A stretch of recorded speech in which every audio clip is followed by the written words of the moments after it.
আচ্ছা। দুপচাচি আমার মার বাসা, ওখানে আমার মা থাকে। আমার মা ওসব পছন্দ করতো না, ওনারা একদম নিম্ন পরিবারের।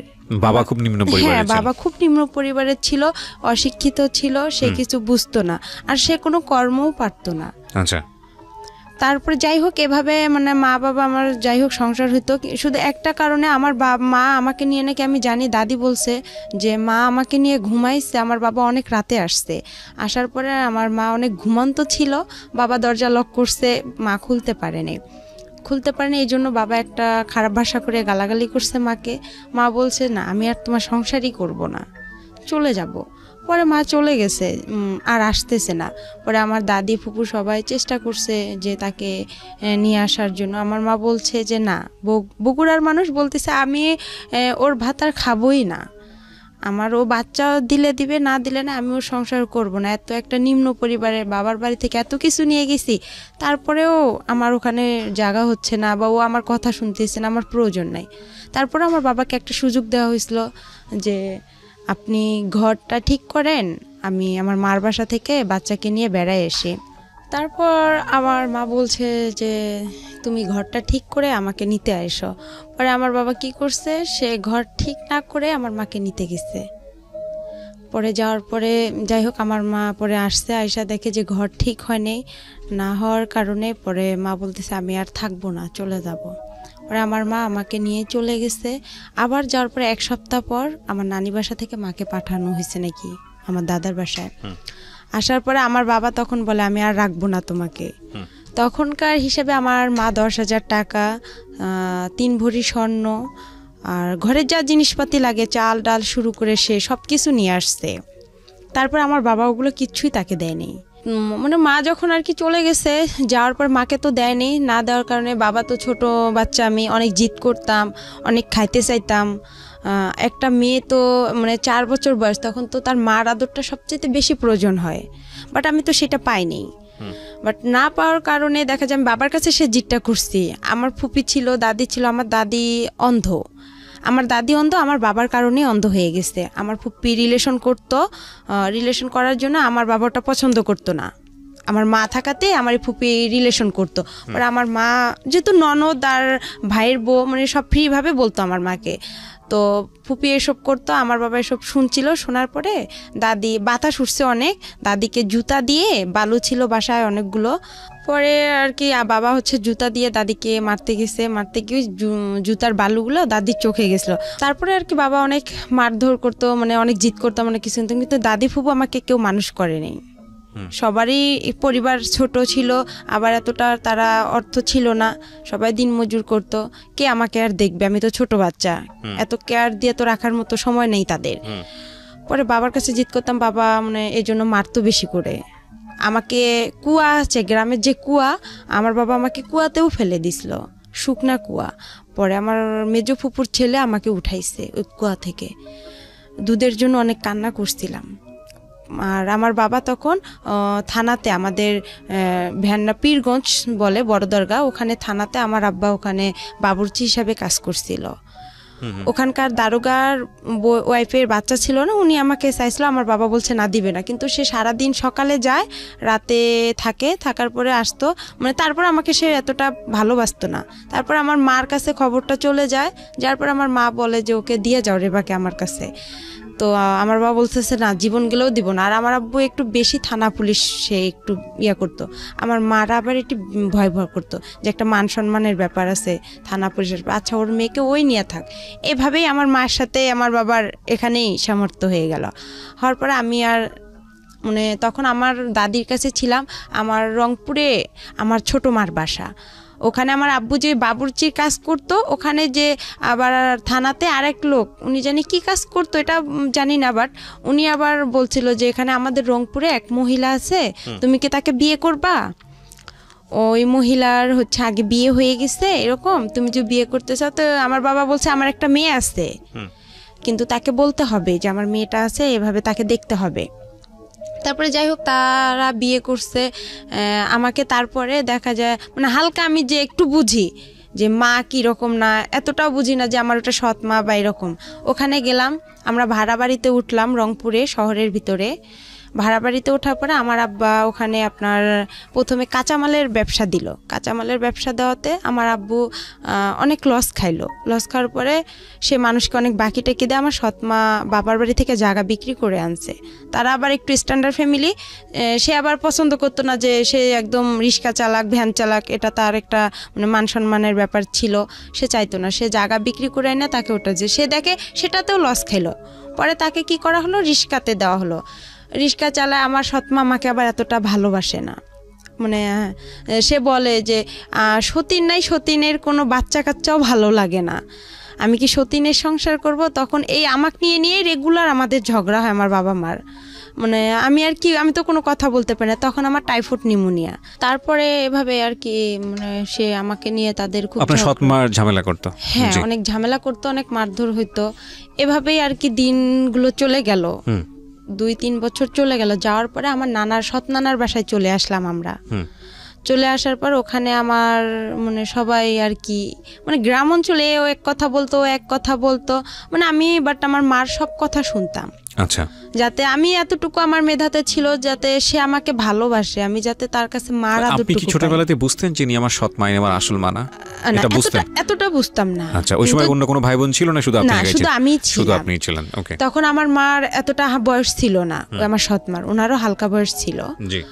তারপরে নানার বাসায় আসলাম। আসার পর গ্রাম অঞ্চলে এক কথা বলে, ও এক কথা বলে, তখন আরো আমার খারাপ লাগে। তখনই আস্তে আস্তে বুঝতে পারি যে এটা আমার সৎ মা, বা যাই হোক আমাকে অনেক মারে, এটা করে। আমি সব কাজ করি তার মন জোগার জন্য।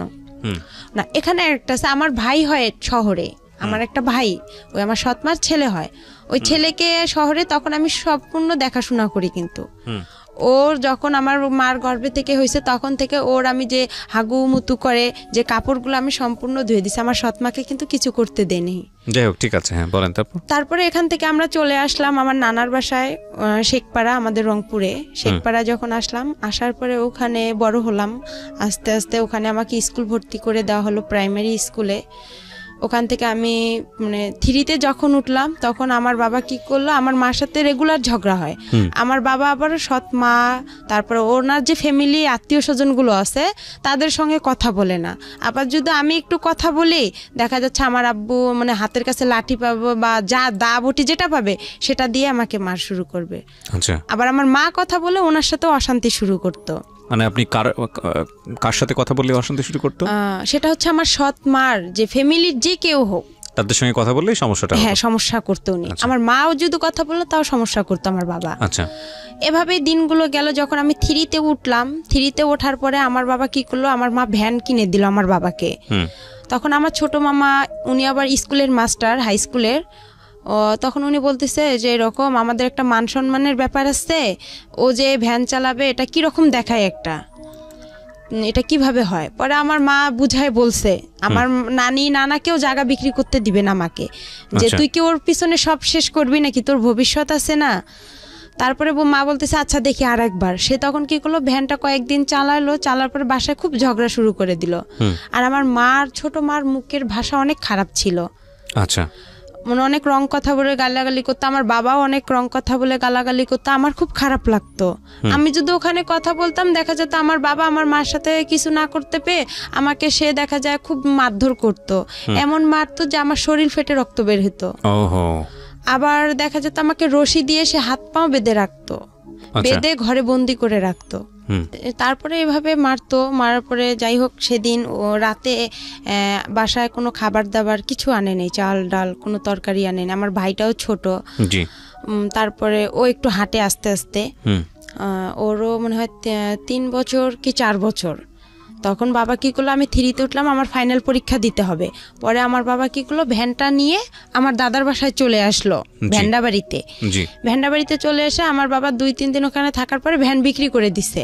তখন আমার সৎমা বলতেছে, আবার আমার মামা নানা নানি সবাই বলতেছে যে ওর তো বাবা নাই, ও কি খাবে এখানে, তুই না হয় তোর সন্তানরে কাজ টাজ করে খাওয়াবি, তোর মেয়েরে কে খাওয়াবে, তোর সৎ মেয়েরে। পরে আমাকে ও বলতেছে তুমি তোমার বাবার কাছে চলে যাও, কি করবো। পরে আমি যাই হোক, আমার কাছে জানি কয়েকটা টাকা ছিল, ওখান থেকে 30 টাকা কি 25 টাকা তখন বাস ভাড়া লাগে।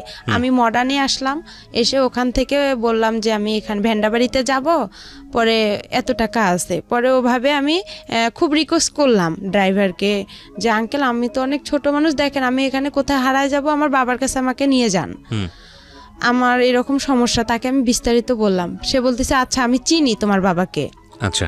পরে আমাকে নামাই দিল আমার আবার রাস্তার সঙ্গে আমাদের বাসা, আমার বড় ফুপির বাসা, মেজো ফুপির বাসা। আমি নামলাম, নাইমা কান্না শুরু করে দিছি। আমি সকাল থেকে কিছু খাইনি অনাহারে, আবার আমার পরীক্ষা। আর তারপরে আমি বললাম যে আমার তো এরকম পরীক্ষা, আমার পরীক্ষা পরে দেওয়া হলো না, পরে বাবার সঙ্গেও দেখা হলো না। না দেখা হওয়ার কারণে পরে বাবা মানে সন্ধ্যার দিকে বাবার সাথে দেখা হলো যে আপনি আমাকে ছেড়ে আসছেন কেন। তারপরে বললাম যে আমি কি খাবো, ওখানে তো আমাকে বের করেছে, কয় তুমি তো তোমার সৎ মায়ের কথা মতন চলো, ইয়া করো, তো ওখানেই থাকতা, এখানে আসছো কেন? বাবা বলছে এটা? হ্যাঁ। তো আমি বলতেছি বাবা তখন কোথায় ছিল? বাবা তখন দাদার বাসায় ছিল। আচ্ছা। তখন আমি বললাম যে আমি ওখান থেকে কি করব, ওরা সবাই আমাকে এই কথা বলতিছে। পরে ওখানে থাকলাম। কোন ক্লাসে পড়েন তখন? তখন আমি 3-তে। ক্লাস 3-তে, ওকে। তারপরে বাবা ওখানে কয়েক মাস থাকার পরে দেখা যায় আবার আমরা কি করলাম, বাবার আর মানে ভ্যানটা বিক্রি করে খাওয়া আর তো কিছু নাই তার, সে বিক্রি করে খাবে। আমার দাদি তো অন্ধ, তারও কিছু জিনিস ছিল, সেগুলোও সে দেখা যায় কিছু টাকা ছিল তার বয়স্ক ভাতা, এগুলোও সে মানে ঘরে চাল ডাল ছিল, বস্তা ছিল চালের, ধান ছিল, এগুলো সম্পূর্ণ খাওয়ার পরে আমার দাদিকে আর দেখতে পারে না। আমার দাদি কিন্তু অন্ধ। যাই হোক, এটা হওয়ার পরে বাবা কিছুদিন পর আমাকে নিয়ে আবার রংপুরে চলে গেল, শহরে লালবাগে, কারমাইকেল কলেজের অপোজিট সাইডে। ওখানে আবার বাসা ভাড়া থাকে, ওখানে আমরা বড় একটা রুম নিলাম ছোট দেখে। আমার বাবা ওখানে রিক্সা নিল। পরে ওই আমার যে নানার বাড়ি, সৎ নানার বাসা, ওখান থেকে কিছু মামারা যাওয়া আসা করে, কাঁচামালের ব্যবসা আপনার সিও বাজারে, পৌর বাজারে তারা যায়, তাদেরকে আমি দেখি, বলে যে ওই যে রেবা, খালেদার মেয়ে, আমার সৎমার নাম ছিল খালেদা, বলে খালেদার মেয়ে। পরে এই কথা বলার পরে তা আমি বলতাম মামা আমরা তো এখানে আসছি, এরকম বিষয় দেখেন, মা আর আব্বুকে আবার একসঙ্গে করা যায় নাকি।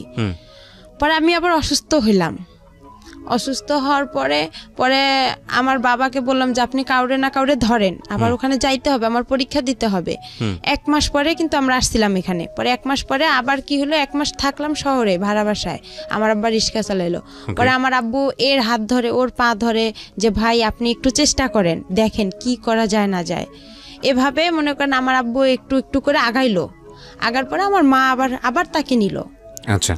আবার নেওয়ার পরে সে আবার ওখানে গেল। যাওয়ার পরে তাকে বলা হলো যে আপনি ওদের সাথে কি কথা বলতে দিবেন, যারা আমার বাবাকে আমার মার সাথে যোগাযোগ করে দিচ্ছে, তারা বলতেছে যে তুমি কি পারবা খালেদার বাবার মার সাথে কথা বলতে দিবা? তো বলতেছে হ্যাঁ আমি সব করব, আমি স্টামের উপর বনসই করব। এভাবে আমরা ওখানে আবার গেলাম।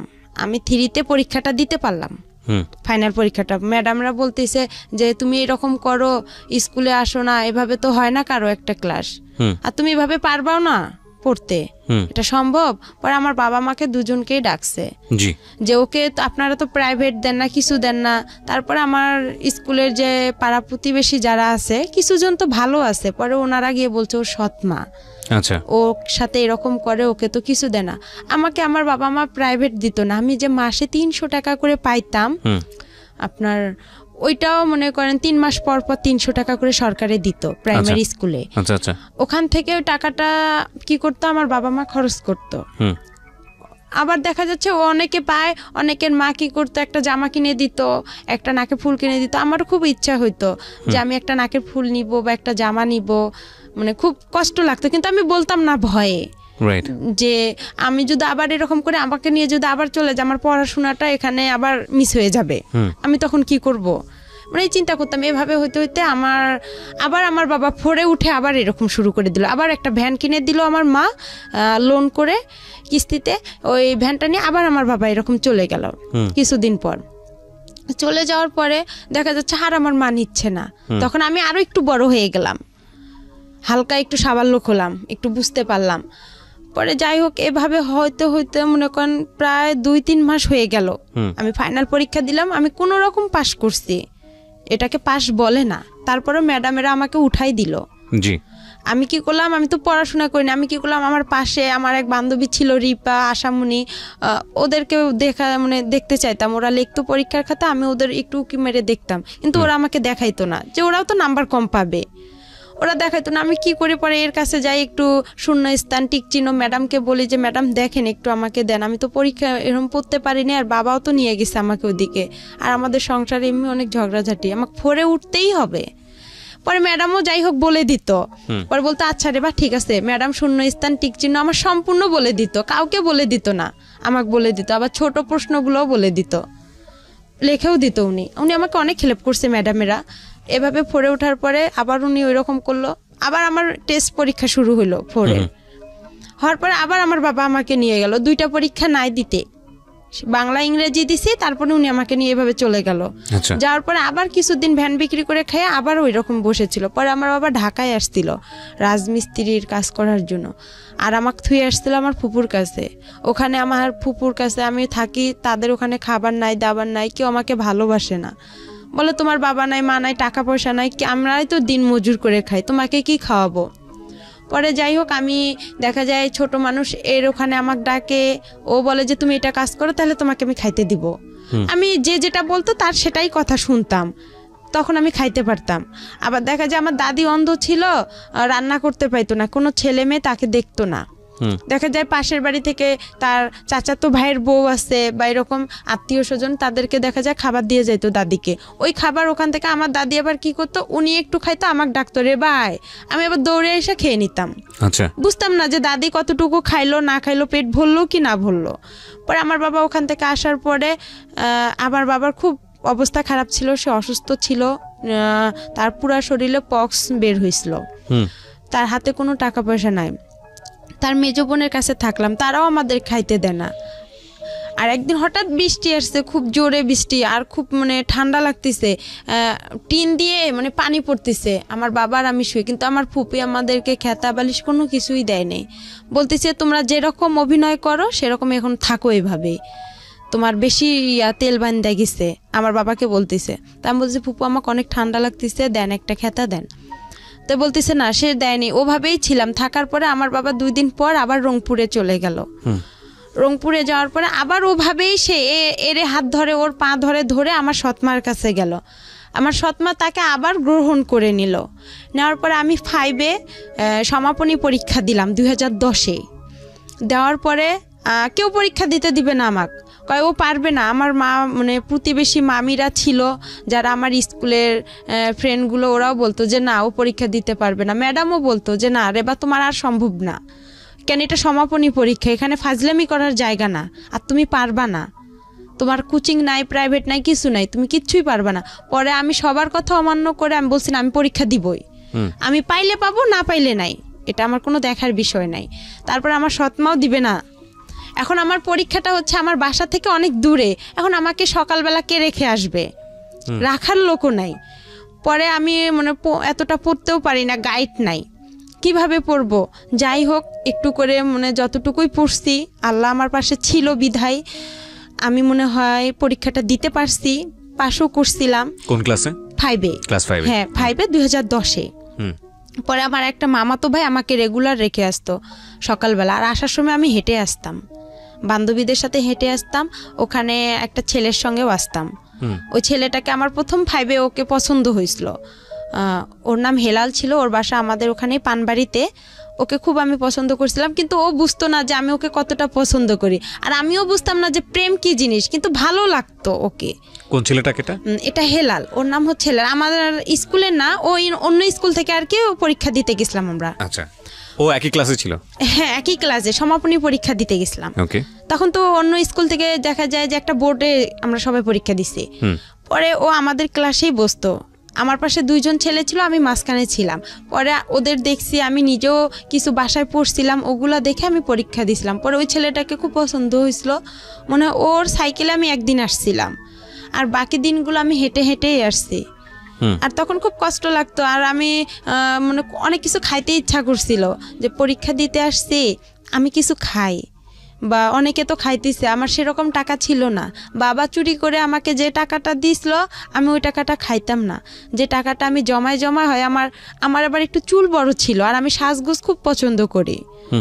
আর আগে আমি একটু চাইতাম যে আমি মানে একটা লং জামা পরবো না, একটু শর্ট জামা পরবো, একটু ভালো জামা পরবো, কম দামি পরবো না, ভালো পরবো, টাকা একটু বেশি লোক, টাকাগুলো জড়ায় জড়ায় দেখা যেত আমি একটু মেরিল কিনতাম বা একটা টিপের পাতা কিনতাম বা একটা চুড়ি কিনতাম, এরকম কিছু কিনতাম, একটু শ্যাম্পু কিনতাম।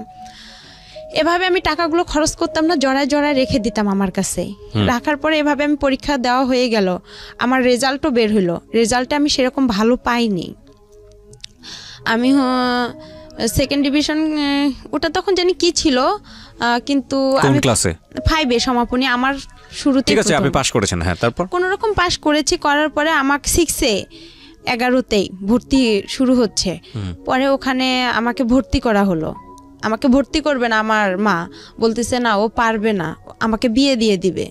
আমার বিয়ের জন্য ছেলে খুঁজতেছে অনেক, এরা বিয়ের জন্য ছেলে খুঁজতেছে। এক ছেলে, ও হচ্ছে, এটা বলবো কি না বলবো এটা অনেক খারাপ কথা, আমি চাচ্ছি না যে এই কথাটা না চলে বলা দরকার নেই, এটা আপনি বলার। বুঝান আপনাদেরকে কি হয়েছে। হ্যাঁ, এই ছেলেটা একটা দুর্ঘটনা ঘটাইছে, ঘটার পর ওই ছেলেকে দিয়ে আমার বিয়ের কথা বলতেছে আমার মা। ছেলে আপনার গ্রাম অঞ্চলে টলি চালায়, পাওয়ার টলি, জমি চাষ করে। ওই ছেলে, হ্যাঁ টলার, ওই ছেলেকে দিয়ে আমার বিয়ে দিবে। তা আমি বলতেছি ওই ছেলে একটা এত বড় দুর্ঘটনা ঘটাইছে, ওকে আমি বিয়ে করব না। আমি আর কি মনে মনে এটা ভাবতেছি যে না, আমি কখনোই ছেলেকে বিয়ে করব না। আমার বাবাও রাজি না, যে আমার মেয়ে এখনো সাবালক হয়নি আর আমি বিয়ে এখনই দিব না। আমি যখন ক্লাস 5-এ পড়ি তখনও, বাট আমি জামা সেভাবে পরি না, সেভাবে প্যানও পরি না, খোলামেলায় আমি ছোট মানুষ, ছোট বাচ্চা। হ্যাঁ, এত বুঝতাম না যে আমি এখনো বড় হইছি, আমি ভাবতাম যে আমি এখনো ছোট আছি। কিন্তু আমার মার কাছে আমি খুব বড় ছিলাম, সে আমাকে খুব দ্রুত বিয়ে দিতে পারলে হয়তোবা সে বেঁচে যাইতো, এটা ভাবছিল। কিন্তু সে আমাকে অনেক জিদ করে বিয়েটার কথা বলছিল। আমি পরে আমার বাবা বলছে না, আমিও বলছি যে না, বিয়ে করব না এখন। আমি ইউসেপ টেকনিক্যাল আমাদের ওখানে শুরু হয়েছে, ওখানে আমি ভর্তি হব। আচ্ছা, টেকনিক্যালি আপনি কি করবেন? টেকনিক্যালে ওখানে হচ্ছে আপনার ট্রেড অনুযায়ী কাজ শিখাচ্ছে। আপনি কাজ শিখবেন ওখানে? হ্যাঁ, লেখাপড়া বাদ দিয়ে আপনি কাজ শিখবেন? হ্যাঁ, 6-এ আমি ভর্তি হলাম। 6-এ ভর্তি হওয়ার পরে আমার ওই মার যে ছোট ভাই, উনি আবার হাই স্কুলের মাস্টার গণিতের। পরে ওখানে আমার সব মানে ফ্রি করা হলো না, একটা হাফ ফ্রি ফুল ফ্রি আমার উপবৃত্তিও ওখানে দেওয়া হলো। দেওয়ার পরে আবার 6-এ পড়ার সময় আবার আমার বাবা পাগলামি শুরু করে দিল, ওই আগেরটাই। আবার উনি চলে গেল, যাওয়ার পরে আমি আর চলে গেলাম না, আমিও থাকলাম। থাকার পরে দেখা যায় আমার বাবা আসতেইছে না আর। তখন আমার মার বার ভ্যানটা দেয়নি, ভ্যান বাসায় ছিল। পরে আবার বাবা চলে গেল, পরে আমিও আবার 2-3 দিন এখানে থাকার পরে, রংপুরে থাকার পরে, নানার বাসায় থাকার পরে আমিও চলে গেলাম দাদার বাসায়। যাওয়ার পরে আবার বাবাকে নিয়ে আসলাম, নিয়ে আসার পরে আবার আমরা ভাড়া বাড়িতে উঠলাম। ওখানে আমার মিস গেল, যাওয়ার পরে আবার আমরা ভাড়া বাড়িতে উঠলাম। ওঠার পরে আবার ওখানে আমার বাবা আবার রিক্সা নিল। ওভাবে আমাদের মনে করেন 2-3 মাস চলে গেল। যাওয়ার পরে আমার বাবা কি করলো, আমার এক মামাকে আবার ধরলো যে আমি বাসায় যাব, আবার আপনি কি করবেন? পরে আমিও ভাবতেছি যে একটা মান সম্মানের ব্যাপার, আমি তো এখন আস্তে আস্তে বড় হইতেছি, কি করব, মানে খুব খারাপ লাগতেছিল। আর একদিন খাইতে পারতাম, একদিন খাইতে পারতাম না, আর আমি রান্না করতে পারতাম না। মানে ভাড়া বাড়িতে ছিলাম, সবাই তো সবার কেয়ার করে না। পরে যাই হোক, এভাবে দিনগুলো গেল। যাওয়ার পরে ভাত রান্না করতাম, আপনার মাটির যে পাত্র আছে ওটাতেও তরকারি রান্না করতাম, ওটাতেও ভাত রান্না করতাম। কিন্তু গ্যাস ছিল না, আমাদের রংপুরে এখনো গ্যাস হয়নি। আচ্ছা, তো তখন আবার কি ছিল, একগুলো লম্বা লম্বা কাঠ ছিল, ওগুলো গোল করে কেটতে হয়, কাইটটা আবার আপনার কেরোসিন তেল দিয়ে ধরাইতে হয়। আমি খুব কষ্ট করে ধরাইতাম। আর একদিন রান্না করতে গেছি মাটির পাতিলে মুরগির গোস্ত, পরে দেখি মাটির পাতিল ভেঙে সব পড়ে গেছে চুলার নিচে। ওগুলো আপনি কি রান্না করেন নিজের জন্য খাওয়ার জন্য? হ্যাঁ, নিজে, বাবার জন্য আর আমার জন্য খাবার। এখন হোটেল থেকে খাবার খাওয়া তো আর পোষাইতো না। বাবা যে ইনকাম করতো সেই ইনকামে দেখা যায় রিস্কার যে আপনার যে ভাড়াটা ওখানে মানে ইনকাম করে নাকি রাতে আবার একটা জমা দিতে হয়, সে জমাটা যদি এখন দেয় তাহলে আমাদের আর খাবারের টাকা থাকতো না। আমার বাবা যে এদিকে যাওয়ার জন্য এর কাছে যাইতো, ওর কাছে যাইতো, দেখা যায় সে সময় পাইতো না, যে ইনকামটা করতো জমাটাই দিতে পারতো না, তাহলে কিভাবে খাবো? একবেলা রান্না করতাম, 2 বেলা খাইতাম। সেদিন আবার ওগুলো পড়ে গেছে। আমার বাবার সঙ্গে থাকতেন থেকে ওই টেকনিক্যালি ওটা পড়াশোনা করতেন না, ওটা ওখানেই আপাতত বন্ধ থাকলো। ভর্তি হওয়ার কথা ছিল, কিন্তু এই যে বাবা মাঝখান থেকে চলে আসলো আর ওটা ভর্তি আমার বাবার সঙ্গে থাকতেন, বাবাকে রান্না করে খাওয়াতেন। হ্যাঁ, আর মা থাকতো হচ্ছে বাড়িতে। হ্যাঁ, মা থাকতো নানার বাসায়, আমার ভাইকে নিয়েই থাকতো। আপনি মার সঙ্গে থাকতে পারতেন না কারণ সৎমা আপনার সঙ্গে খারাপ আচরণ করতো। সে চিন্তা করতো যে আমি ইনকাম করতে পারি না, ওকে খাওয়াবো কি? আমার তো ছেলে আছে, তাকে তো খাওয়াইতে হবে। ওকে, আপনার বাবা খরচ দিত না আপনার সৎ মাকে? না, সে খরচ দিত না, টোটালি বন্ধ ছিল। ঠিক আছে, বলেন তারপরে যাই হোক এভাবে আর কি আমি ওখানে পরে মুরগির মাংস পড়ে গেছে, আর অনেক শীত ছিল। আমার বা একটা চকি ছিল, ভাড়া বাসায় একটা চকি দিত বাড়িওয়ালারা, চকিতে খেতা বালিশ কোনো কিছুই ছিল না। পরে যে আমাদের রংপুরের অঞ্চলের ভাষায় বলে যে আপনার পল, যেটা খ্যার, ওই খ্যার কি করলো আমার বাবা কিনে আনলো, আয়নার নিচে বিছাই দিল।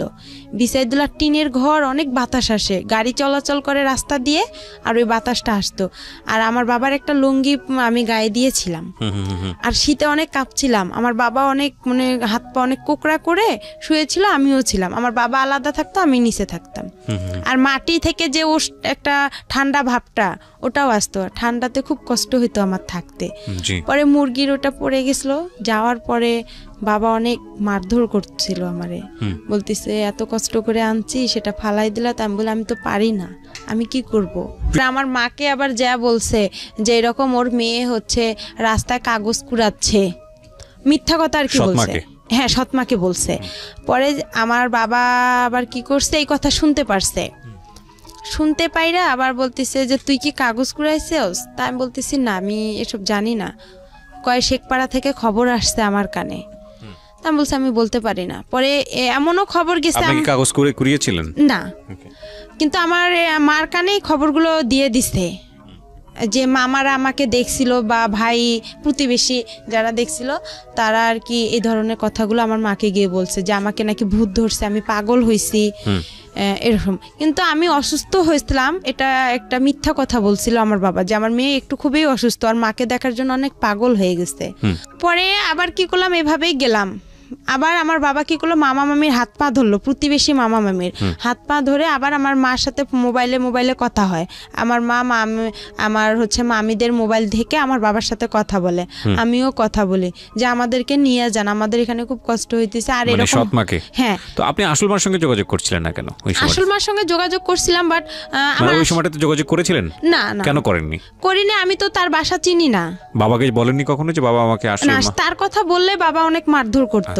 ঠিক আছে, ওকে, পয়েন্ট। তারপরে এভাবেই হচ্ছে আবার গেলাম, ওখানে যাওয়ার পরে বিচার সালিশ বসলো। আমার বাবা আবার আমাকে শিখাই দিছিল যে তুমি ভূতের অভিনয় করবা। পরে আমি আবার কি করলাম, যে আমার মাথা ভারী হয়ে গেছে, আমার খুব খারাপ লাগতেছে, হাত পা জ্বলাজ্বলি করতেছে। মানে আমাকে বলতেছে যে তুমি এরকম করলে তোমার মা তোমাকে ওখানে রাখবে, আমাকেও রাখবে। আচ্ছা। পরে আর কি যাই হোক আমি বলতেছি আমার হাত পা, আমাকে যেভাবে আর কি আমার বাবা বলছিল যে তুমি এভাবে বলবা যে আমার মাথা ঘুরাইতেছে, আমার খারাপ লাগতেছে, তখন আমি এভাবেই বলছি। বলার পরে আমার কি করলো, আমার মামা বলতেছে তাহলে ডক্টর ডাকি, নাহলে ওই যে আমার আবার সৎ না, উনি আবার কবিরাজ ছিল, বলতেছে ওনাকে ডাকি। পরে উনি যাই হোক ডাইকা গা ঝাইরা দিছে।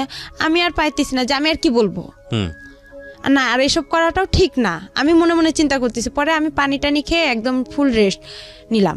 পরে দেখতেছি ওরা সবাই মিলে যাই হোক আমার মা আর বাবাকে একসঙ্গে করে দিল। দেওয়ার পরে ওখানে থাকার পরে 2-1 মাস হয়ে গেল। হওয়ার পরে আবার আমি 6-এ ক্লাস করতেছিলাম, তখন আমার ছোট মা বলতেছে যে এরকম করাটা কি ঠিক? পরে আমার তো কোচিং নাই, 6-এ সবাই ভর্তি হয়ে আপনার গণিত, ইংলিশ সেকেন্ড পার্ট, এগুলোর বিজ্ঞান, এগুলোর কোচিং করে। তখন ওরা সবাই বলতেছে কিরে রে বা তুই মিঠু স্যারের কাছে ইংরেজি পড়বি? তখন আমি বাসায় এসে বললাম যে এরকম প্রাইভেট দিতে হবে, তো আমারে কোচিং করতে হবে, না হলে স্যারেরা অনেক বকাবকি করে। পরে আমার ছোট মামা, আলমগীর মামা আমাদের ক্লাস নিল, প্রথম ক্লাস গণিত। সেদিন উনি অঙ্ক দিছে, আমি অঙ্ক পারিনি। না পারার কারণে আমার মামা আমাকে 2 হাতে মানে একটা বড় বাঁশের লাঠি দিয়ে আমার 2 হাতে 6টা কি 5টা মারছে, অনেক জোরে জোরে। ক্লাস 6-এর ঘটনা? হ্যাঁ, ক্লাস 6-এর ঘটনা। কেন পারোনি? পরে আমি টেনশন, বাসায় আসলাম, আইসা খারাপ লাগলো যে আপন মামা হলে কি পারতো সে আমাকে মারতে? সে তো জানে যে আমাদের ফ্যামিলির অবস্থাটা কি, আর আমি তো কোচিং করতে পারবো না, আমার তো সেরকম সামর্থ্য নাই, আর আমি কোনো স্যারের কাছেও যা বলতে পারবো না।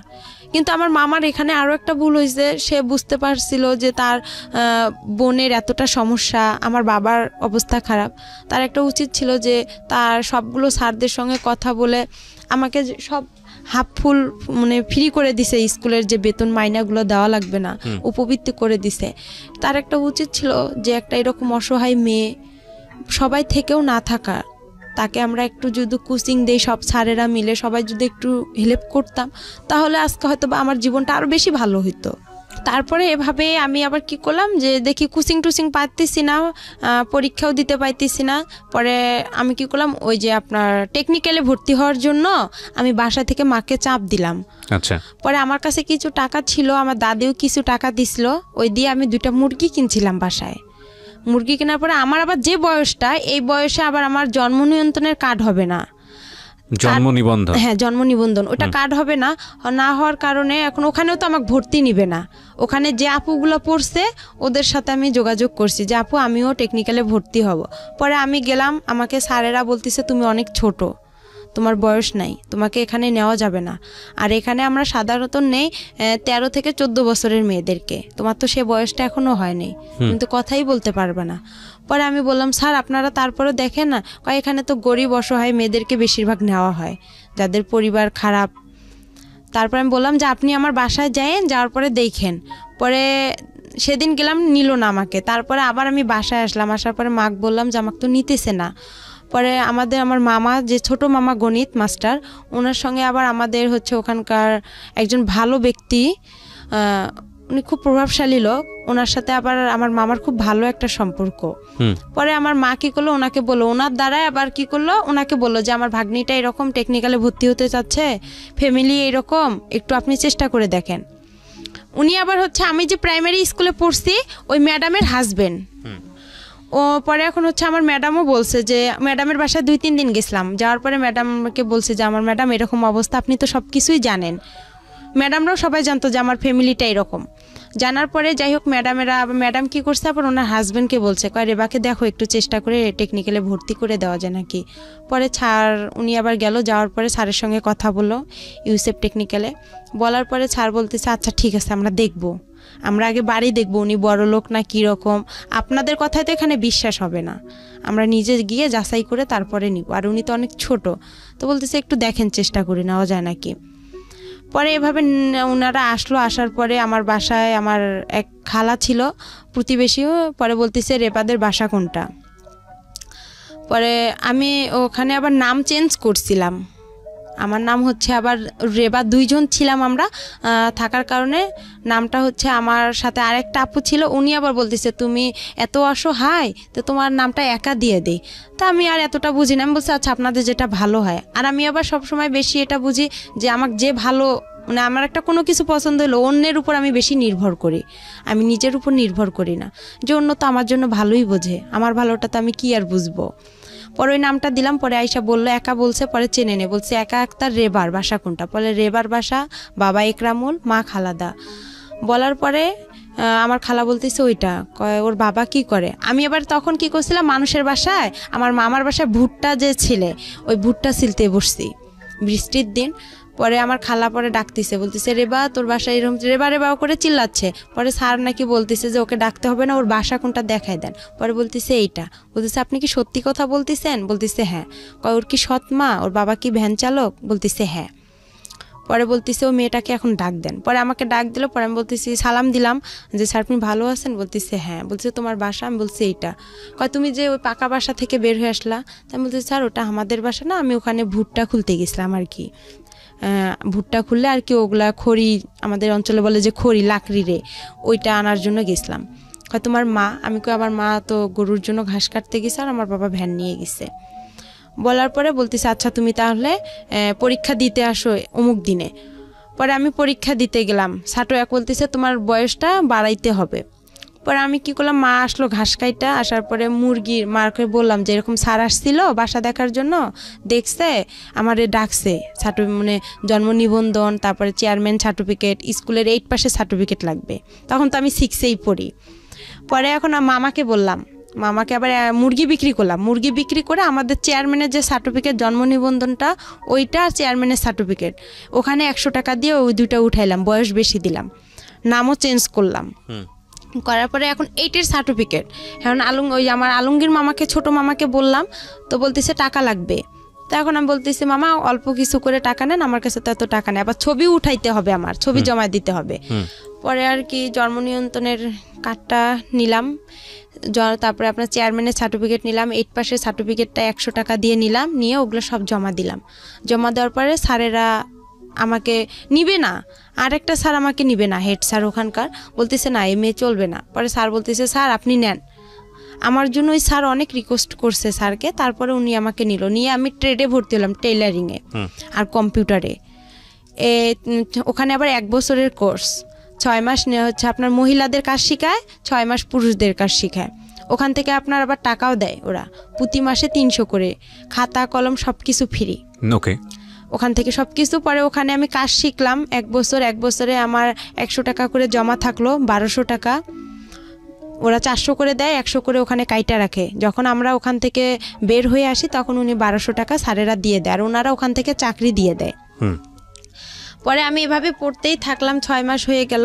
হওয়ার পরে আমি যে হোক আমাকে বাসা থেকে আমি যে টাকাটা খরচ করি, এই টাকাটা আমার বাবা মা হিসাব চায়, বলতেছে টাকাটা তুমি দাও। পরে আমি ওই টাকাটা দিয়ে কি করে আমি একটু ক্রিম কিনি বা আমার যেটা খাইতে মন চায় আমি ওইটা খেয়ে ফেলি, টাকাটা আমি বাসায় দিই না।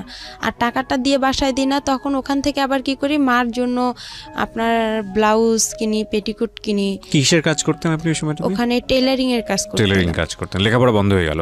হ্যাঁ, লেখাপড়া আমার টোটালি বন্ধ হয়ে গেল ক্লাস 6 এ থাকা অবস্থায়। হ্যাঁ, ওকে, বন্ধ হয়ে গেল। হওয়ার পরে আমি ওখানে কাজ শিখতেছি, শেখার পরে ওখান থেকে কি করি, যে জামা কাপড় বানানো হয়, ওখান থেকে আবার বিক্রি হয়। তা আমি আবার কি করি, সবাই সবার মার জন্য নেয়, আমি আমার মার জন্য ব্লাউজ পেটিকোট এগুলো ওখান থেকে বানাই নিতাম টাকা দিয়ে। আমার যে টাকাটা পাইতাম আমি প্রতি মাসে, 1 মাস পর 300 টাকা, ওইটা দিয়ে আমি কি করলাম, আমার মার জন্য ব্লাউজ নিতাম, এটা নিতাম, আমার ভাইয়ের জন্য নিতাম, বা মাঝে মধ্যে বাসায় খাবার টাবারও নিয়ে আসতাম। এভাবে আমার কয়েকটা দিন চলে গেল প্রথম নতুন ভর্তি অবস্থায়। যাওয়ার পরে তারপরে আবার কি করলো, আমি হচ্ছে ওখানে আমার যে ওই আমার মার সৎ মার বড় ভাইয়ের ছেলে, নাম ওর হচ্ছে আলামিন। তখন এখন আমি আবার কি করলাম, আমার ছোট অবস্থায় আমি আবার রিলেশন মানে এতটা বুঝতাম না, কিন্তু ভালো লাগতো। আলামিনের আগে হচ্ছে ওখানে আরেক মামাতো ভাইয়ের সাথে, তার সঙ্গে আর কি আমার সম্পর্ক হয়ে যায়। ও হচ্ছে টেকনিক্যালে পড়ে, ও আগে বের হইছে। পরে বের হওয়ার পর ওই আমাকে ওখানে ভর্তি করাইছে, মানে খোঁজ দেওয়াইছে যে এখানে ইউসুফ টেকনিক্যাল হইছে। পরে ওই ছেলে আর কি, ওর সাথে আমার কয়েকদিন কথা হয়, হওয়ার পরে এটা নিয়েও আমার বাসায় খুব অশান্তি শুরু হয়। আমার মা আমাকে অনেক মারধর করে। আর আমি যে টেকনিক্যালে আপনার সকাল আমার 8টা বাজে মানে ক্লাস শুরু হইতো, আমি সকালবেলা উঠতাম, উঠে আপনার আরবি পড়তে যাইতাম, মুক্তব বলে, মুক্তবে যাইতাম। ওখান থেকে এসে আবার বাসায় প্লেট ঘরটা ঝাড়ু দিতাম, আবার গোবর যে উঠায়, আমাদের গরু ছিল, গোয়াল ঘর, এগুলো পরিষ্কার করতে, হ্যাঁ এগুলো সম্পূর্ণ কাজ করতাম। করে ভাত পাইলে পাইতাম, না পাইলে এভাবে আমি অনাহারে চলে যাইতাম। আর আসতাম 1টা বাজে, 1টা বাজে আসে আমি আবার কি করতাম, উঠান ঝাড়ু দিতাম, সব কাজকর্ম করে তারপরে একটু ভাত খাইতাম। খাইয়া যদি একটু বিশ্রাম নিতাম, মা চিল্লাচিল্লি করতো, অনেক গালাগালি করতো খারাপ ভাষা করে। ওকে, পরে বলতো যে, আর ওই ছেলের সাথে আমাকে যখনই একটু দেখতো তখনই আমার মা মনে করতো যে আমি কি না কি করে ফেলছি। আইসা আমাকে মনে করেন হাতে যদি পাশুন থাকতো পাশুন দিয়ে মারতো, লাঠি পাইতো লাঠি দিয়ে মারতো। খুবই অশান্তি শুরু করতো আমার ওই মা। ওকে, আর আমি ভালো ঠিকভাবেও আমার মা আর বাবার কাছে আমি এমন কিছু পাইনি যে তারা আমাকে আদর দিছে, ভালোবাসা দিছে, মানে এতটুকু পাইনি। আমি যে মার যে মা, আমি ওনার কাছ থেকে সবসময় একটা জিনিস চাইতাম, যে উনি যখন ওনার সন্তানকে ভাত উঠায় খাওয়াইতো ভাইয়া, তখন আমার খুব ইচ্ছা করতো যে আমাকেও মা ভাত উঠায় খাওয়াবে। আমি তখন বলতাম যে আমারও একটু খাওয়ান। সে ঘৃণা করতো, আমার মুখ থেকে ভাতটা পড়বে বা তার ছেলেরে খাওয়াবে, সে চাইতো না। আর যখন ওই ছেলেটার সঙ্গে আমাকে দেখতো তখনই খুব মারধর করতো। আমার ওই ছেলেটার মাও আমাকে অনেক বকাবকি করতো। আর আমি পারতাম না, যে আমি আবার চিন্তা করতাম যে ছেলেটাকে বিয়ে করলে হয়তো বা, আমি এতটুকু বুঝতাম না যে ছেলেটার সাথে আমি কথা বললে হয়তো বা মান সম্মান শেষ হবে বা এগুলো কিছুই বুঝতাম না, কিন্তু ভালো লাগতো এটাই। হ্যাঁ, জাস্ট ভালো লাগতো, কিন্তু এরা কেউ বুঝতো না। এরাই এটা নিয়ে সবসময় বাড়াবাড়ি করতো। আর আমার মা বাবা কোথাও যাইতো, আমার ঘরে তালা মারিয়া যাইতো। আর আমি সব কাজ করছি সৎ মায়ের, আমার এমন কোনো ভুল ছিল না। সে আমাকে শাসন করছে ঠিক আছে, কিন্তু এরকম করে শাসনটা আসলে তার ঠিক হয়নি। সে আমাকে পারতো, বুঝাই বলতে পারতো, কিন্তু সে মারলে যে আমাকে মারধর করবে আর আমি বুঝবো, এটা কিন্তু ঠিক না। বন্ধ হওয়ার পরে আমি আমার ওখানে টেকনিক্যালে আমার 3 মাস হয়। হওয়ার পরে আমি কাজটা আমার রানিং হয়ে যায় ওখানে। ওকে। কাজ রানিং হওয়ার পরে আমার মামি হচ্ছে বলতো যে এরকম, এক মামি বলতো যে তুই তো অনেক বড় হয়ে গেছিস। তখন একটা ফোন কিনলাম আমি চুরি করে। ওই আলামিনের বোন ছিল ফেন্সি, ও আবার হচ্ছে অনার্সে পড়তো কারমাইকেলে। পড়ার পরে ওই আপুর সাথে আবার আমার বেশি একটু ভালো সম্পর্ক ছিল। ও কিছু করলে আমাকে এসে বলতো, কোথাও গেলে আমাকে নিয়ে যেত, মানে আমার খুবই ভালোবাসতো, আদর করতো ওই মামিরা, আলামিনের বাবা মা, ওর বোন। ওখানেই বেশিরভাগ খাওয়া দাওয়া হইতো। তারপরে এভাবে আমাকে ওই মামি আবার বলতেছে, ফোন কিনলাম, কেনার পরে ওই ফেন্সি আপুর সিমটা আমার কাছে ছিল, ওই সিমে আবার ছিল ওর আলামিনের নাম্বার। আচ্ছা। তখন আবার কি করলাম, ওর সঙ্গে আমি কথা বললাম। কথা বলার পরে 2-1 দিন কথা বললাম, বলার পরে আমার ওই মামি আবার বলতেছে যে তুই আলামিনের সাথে রিলেশন করতে পারিস, সম্পর্ক করতে পারিস। আলামিন দেখতে শুনতেও ভালো, ছেলেটা চাকরি করে কাজী ফার্মে। ও কিন্তু ওই ইউসেফ টেকনিক্যাল থেকে ওয়েল্ডিংয়ে কাজ শিখে ও কাজী ফার্মে গেছে তেঁতুলিয়ায়। তা আমার মামি এখন আমাকে বুদ্ধি দিতেছে যে তুই ওই ছেলেটার সাথে দেখ সম্পর্ক করতে পারিস নাকি, আলামিন ভালো, ও চাকরি করে, তুইও তো চাকরি করবি, তুইও তো ইউসেফে কাজ শিখতেছিস। এভাবে বলার পরে তারপরে যাই হোক আমি ওর সাথে সম্পর্ক শুরু করলাম। সম্পর্ক শুরু করার পরে কিছুদিন যে গেল, যাওয়ার পরে এখন আমার মা জানা গেছে যে আমার ফোন আছে, আর আলামিনের সাথে আমার খুবই কথা হয় ফোনে। আচ্ছা। কিন্তু ও আমার সাথে সম্পর্ক করতে চায় না। তারপরেও আমার কেন যেন ওকে আবার ভালো লেগে যায়। প্রথমে ওকে আমি দেখতে পাইতাম না, ওকে মানে খুব খারাপ লাগতো। আমি বলতাম যে তোর গা, ও যদি ছুটিতে আসতো ওদের বাসায় আমি যাইতাম, তো বলতাম যে তোর গা গন্ধ করে, তুই আমার কাছে আসবি না। আর ও আমাকে মারতো, দেখতে পারতো না। আর দেখতে পারতো না বিধায় আমার বাবা ওই যে আমাকে মারধর করতো, আর আমার বাবা কোনো কিছু হলেই থানা পুলিশ যাইতো। তো ওই আমাকে বলতো যে ওসি সাহেবের মেয়ে আসছে, দারোগা সাহেবের মেয়ে আসছে, আমাদের বাসা থেকে চলে যা, তুই এখান থেকে যাইতে বলছি, যা চলে যা, এরকম করতো। ওকেও আবার আমি দেখতে পারতাম না। কিন্তু হঠাৎ করে আমার ওর সাথে এভাবে হয়ে প্রেম একটা হয়ে যাবে আমি ভাবতে পারি না। যাই হোক ওর সাথে আমার এভাবে কথা চলতেইছে। তারপরে আমি ওখানে 1 বছর কাজটা কমপ্লিট করলাম। করার পরে ও আসলো চাকরি থেকে। আমি আবার চাকরিতে যাব, আপনার স্যারেরা চাকরিতে দিবে, আমার বাসা থেকে কেউ আমাকে চাকরিতে যাইতে দিবে না, আমার সৎমা যাইতে দিবে না, বিয়ে দিয়ে দিবে আমার, বলতেছে বাহিরে মানুষ যাওয়া ভালো না। ও এখানে আরেকটা কথা আছে, আমি যখন টেকনিক্যালে ভর্তি হইলাম ভাইয়া, তখন হচ্ছে আমার যে মুরগি 2টা ছিল বলছিলাম, ওই মুরগি 2টা যে বিক্রি করে আমি মনে করেন এগুলো কাজ সার্টিফিকেট, জন্ম নিবন্ধন এগুলো জোগাড় করে যে দিলাম, তখনও আমার ওই সৎ মামিরা বলছিল যে হচ্ছে ও তো ওখানে গেলে একদম খারাপ মেয়ে হয়ে যাবে, ও যে খারাপ, গ্রামে কত ছেলের সাথে সম্পর্ক করে, আর ওখানে গেলে তো অনেক খারাপ হয়ে যাবে। তা আমি তাদেরকে বলছি যে আমি ওখানে গেলে কিছুই করব না, কেন আমি মনে মনে তো আলামিনের সঙ্গে কথা বলি, তখন আর আমি ওখানে কারোর সাথে সম্পর্ক করব। পরে আমার বাসা থেকে কিন্তু যাইতে দিবে না, টেকনিক্যালে কেউ ভর্তি হইতে দিবে না। আমার মাকে এ আইসা ও আইসা সবাই কানাকানি করে, আর আমার মা আমাকে অনেক মারধর করতো। পরে আমি স্যারদের হাত পা ধরছিলাম, এমন কি আমার স্যারের হেড স্যারের পা পর্যন্ত চিপে ধরছি, ধরে বলছি স্যার আপনি আমার বাসায় গিয়ে একটু বললে হয়তো বা আমার মা রাজি হবে। পরে যাই হোক স্যার আইসা কিন্তু বলার কারণে আমার মা রাজি হয়েছিল। কিন্তু আমার মামিরা আমাকে গ্রামের কেউ বলেনি যে মেয়েটা ওখানে গেলে ভালো হবে বা মেয়েটা একটা কাজ শিখবে, নিজের পায়ে দাঁড়াইতে পারবে, আমাকে এই উৎসাহটা কেউ দেয়নি। তারপর ওখানে আমার কাজটা কমপ্লিট হওয়ার পরে আমাকে স্যারেরা চাকরি দিবে। আমার চাকরি করার জন্য আমার ফুপির বাসায় গেলাম, ছোট ফুপির বাসায়, আমার দাদার বাসায় যায়। ওদের কাছে আমার ফুপা আবার ইন্টার পাস, তা বললাম আপনি তো শিক্ষিত মানুষ, তো আপনি একটু কিছু ভালো মন্দ বুঝবেন। পরে ওনাকে ডাইকে আনলাম, ডাইকে আনার পরে উনি আসলো, আসার পরে স্যারদের সাথে কথা বললো যে আপনারা কোথায় চাকরি দিবেন, কি আসল বিষয়, মেয়ে মানুষ। তো পরে স্যারেরা বললো যে আমাদের অনেক মেয়ে আছে, শুধু ও না, আমাদের এই ব্যাচের অনেক মেয়ে যাবে। আচ্ছা।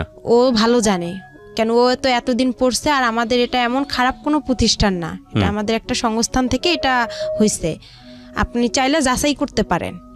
আর পরে এখন স্যার বলতেছে দেখেন ওর তো সৎমা, আমার সৎমাও কিন্তু ওই আমার টেকনিক্যালে গেছে। ওখানে যাওয়ার পরে যাই হোক পরে মাই কথাটা শুনতে পারছে। মা যখন শুনছে যে সৎমা বলছে আমার ফুপা যে ওর সৎমায় ওকে একটা ভালো কাজ দিন, আমার এই সৎমাই কথাটা শুনে আরও তার অবস্থা খারাপ হয়ে গেল। এভাবে আমি গাজীপুরে চাকরিতে আসলাম, গাজীপুরে নতুন বাজার, ওখানে আমি গার্মেন্টসে চাকরিতে আসলাম।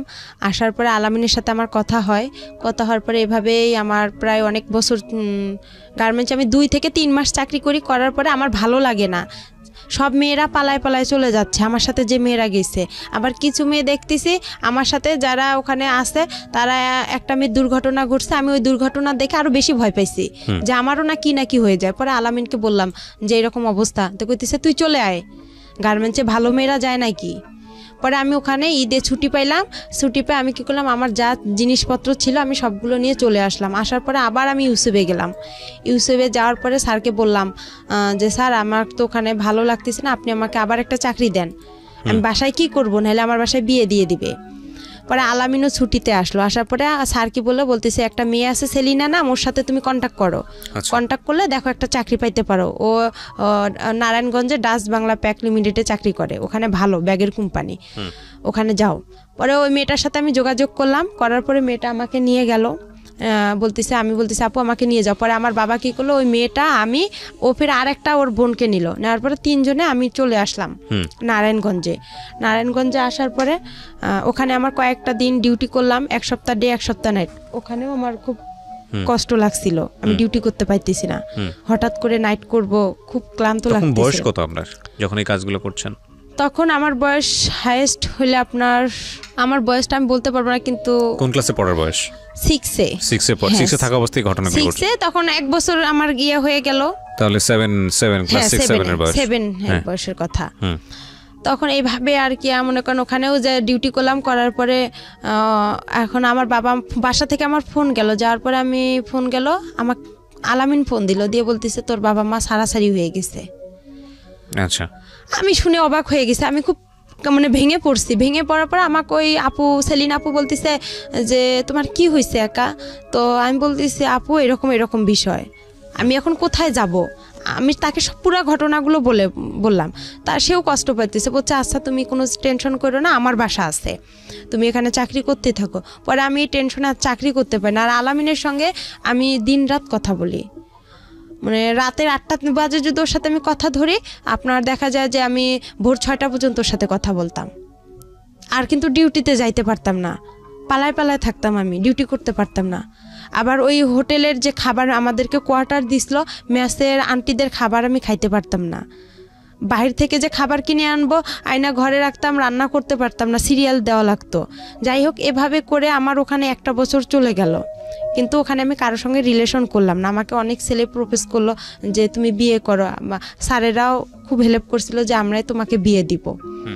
পরে আমি বলছি না আমার বিয়ে হয়ে গেছে, মিথ্যা কথা বলছি যে আমার বিয়ে হয়ে গেছে এরকম। ওই ছেলে এখানে ও টেকনিক্যাল থেকে পাশ করে ওয়েল্ডিং থেকে আপনার কাজী ফার্মেও চাকরি করে, আমি সম্ভব না।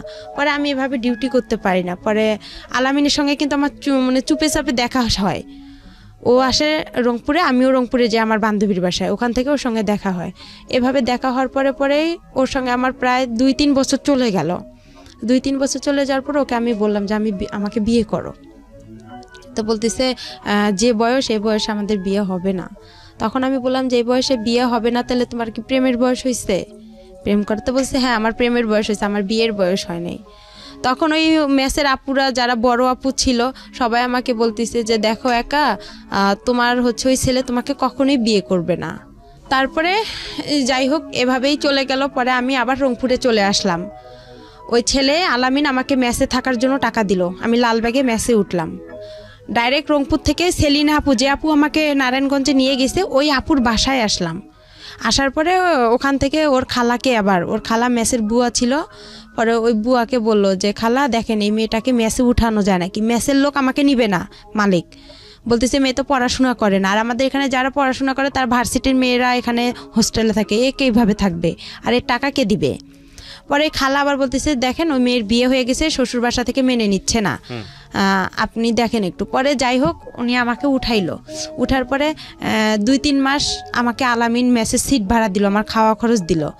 পাশে আবার ওখানে থাকতেই পাশের রুম লাবণী আপু আছে, লাবণী আপুর সাথে আমার খুব পরিচিত, উনি আবার রোকেয়া ভার্সিটিতে পড়ে।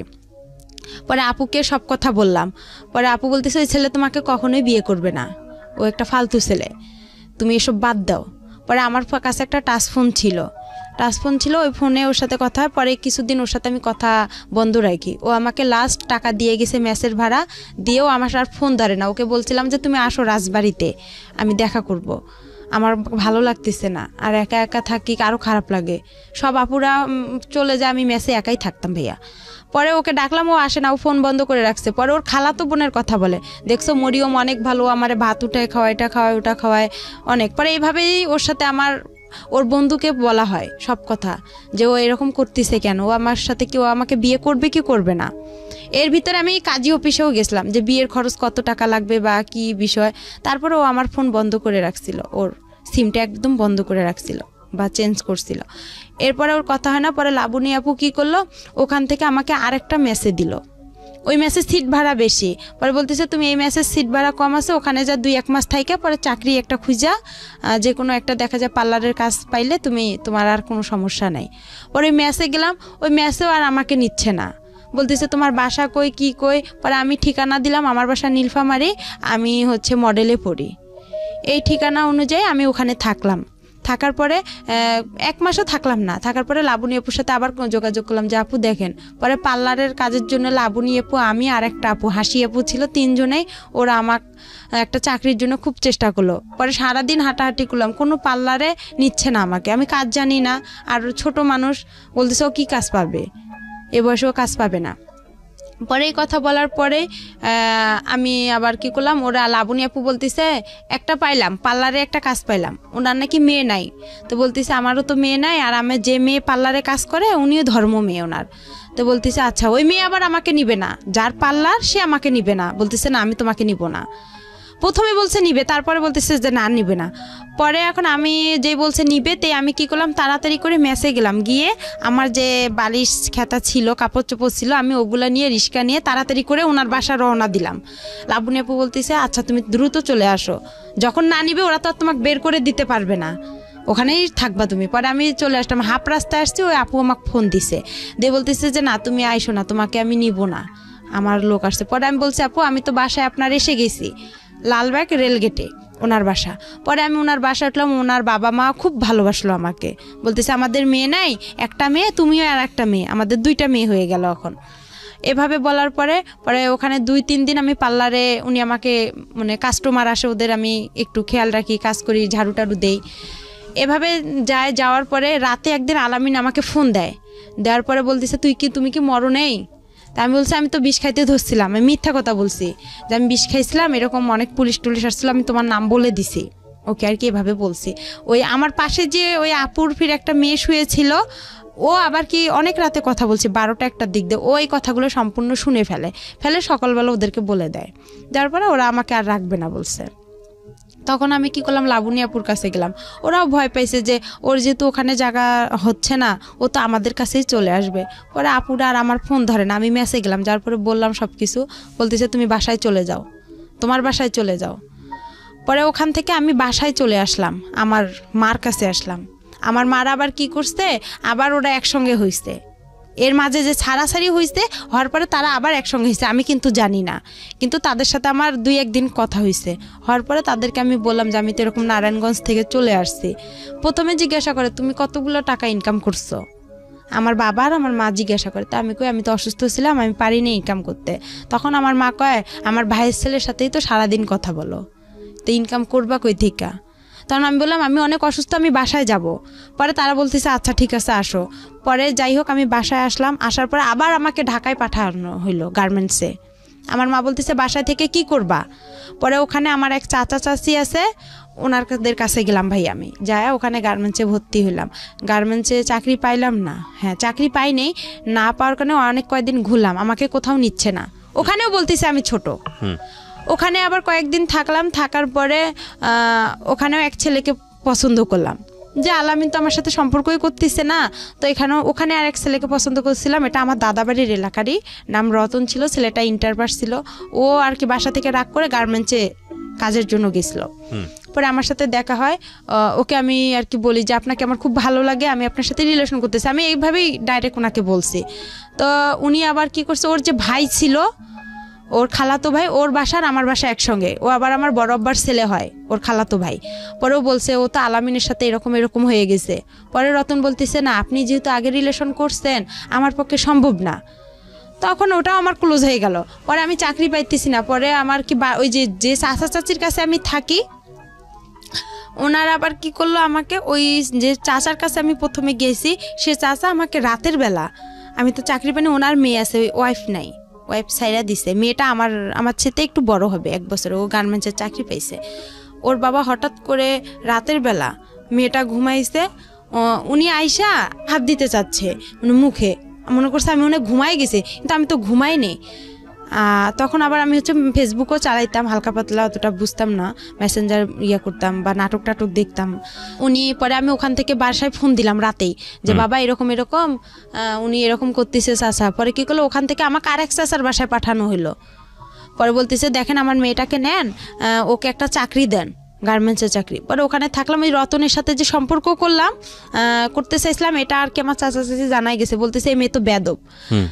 আর আমি কথা বলি ফোনে বেশি, আচ্ছা আমার ফোনে তখন অনেক রং নাম্বার আসছিল, তো আমি কথা বলতাম।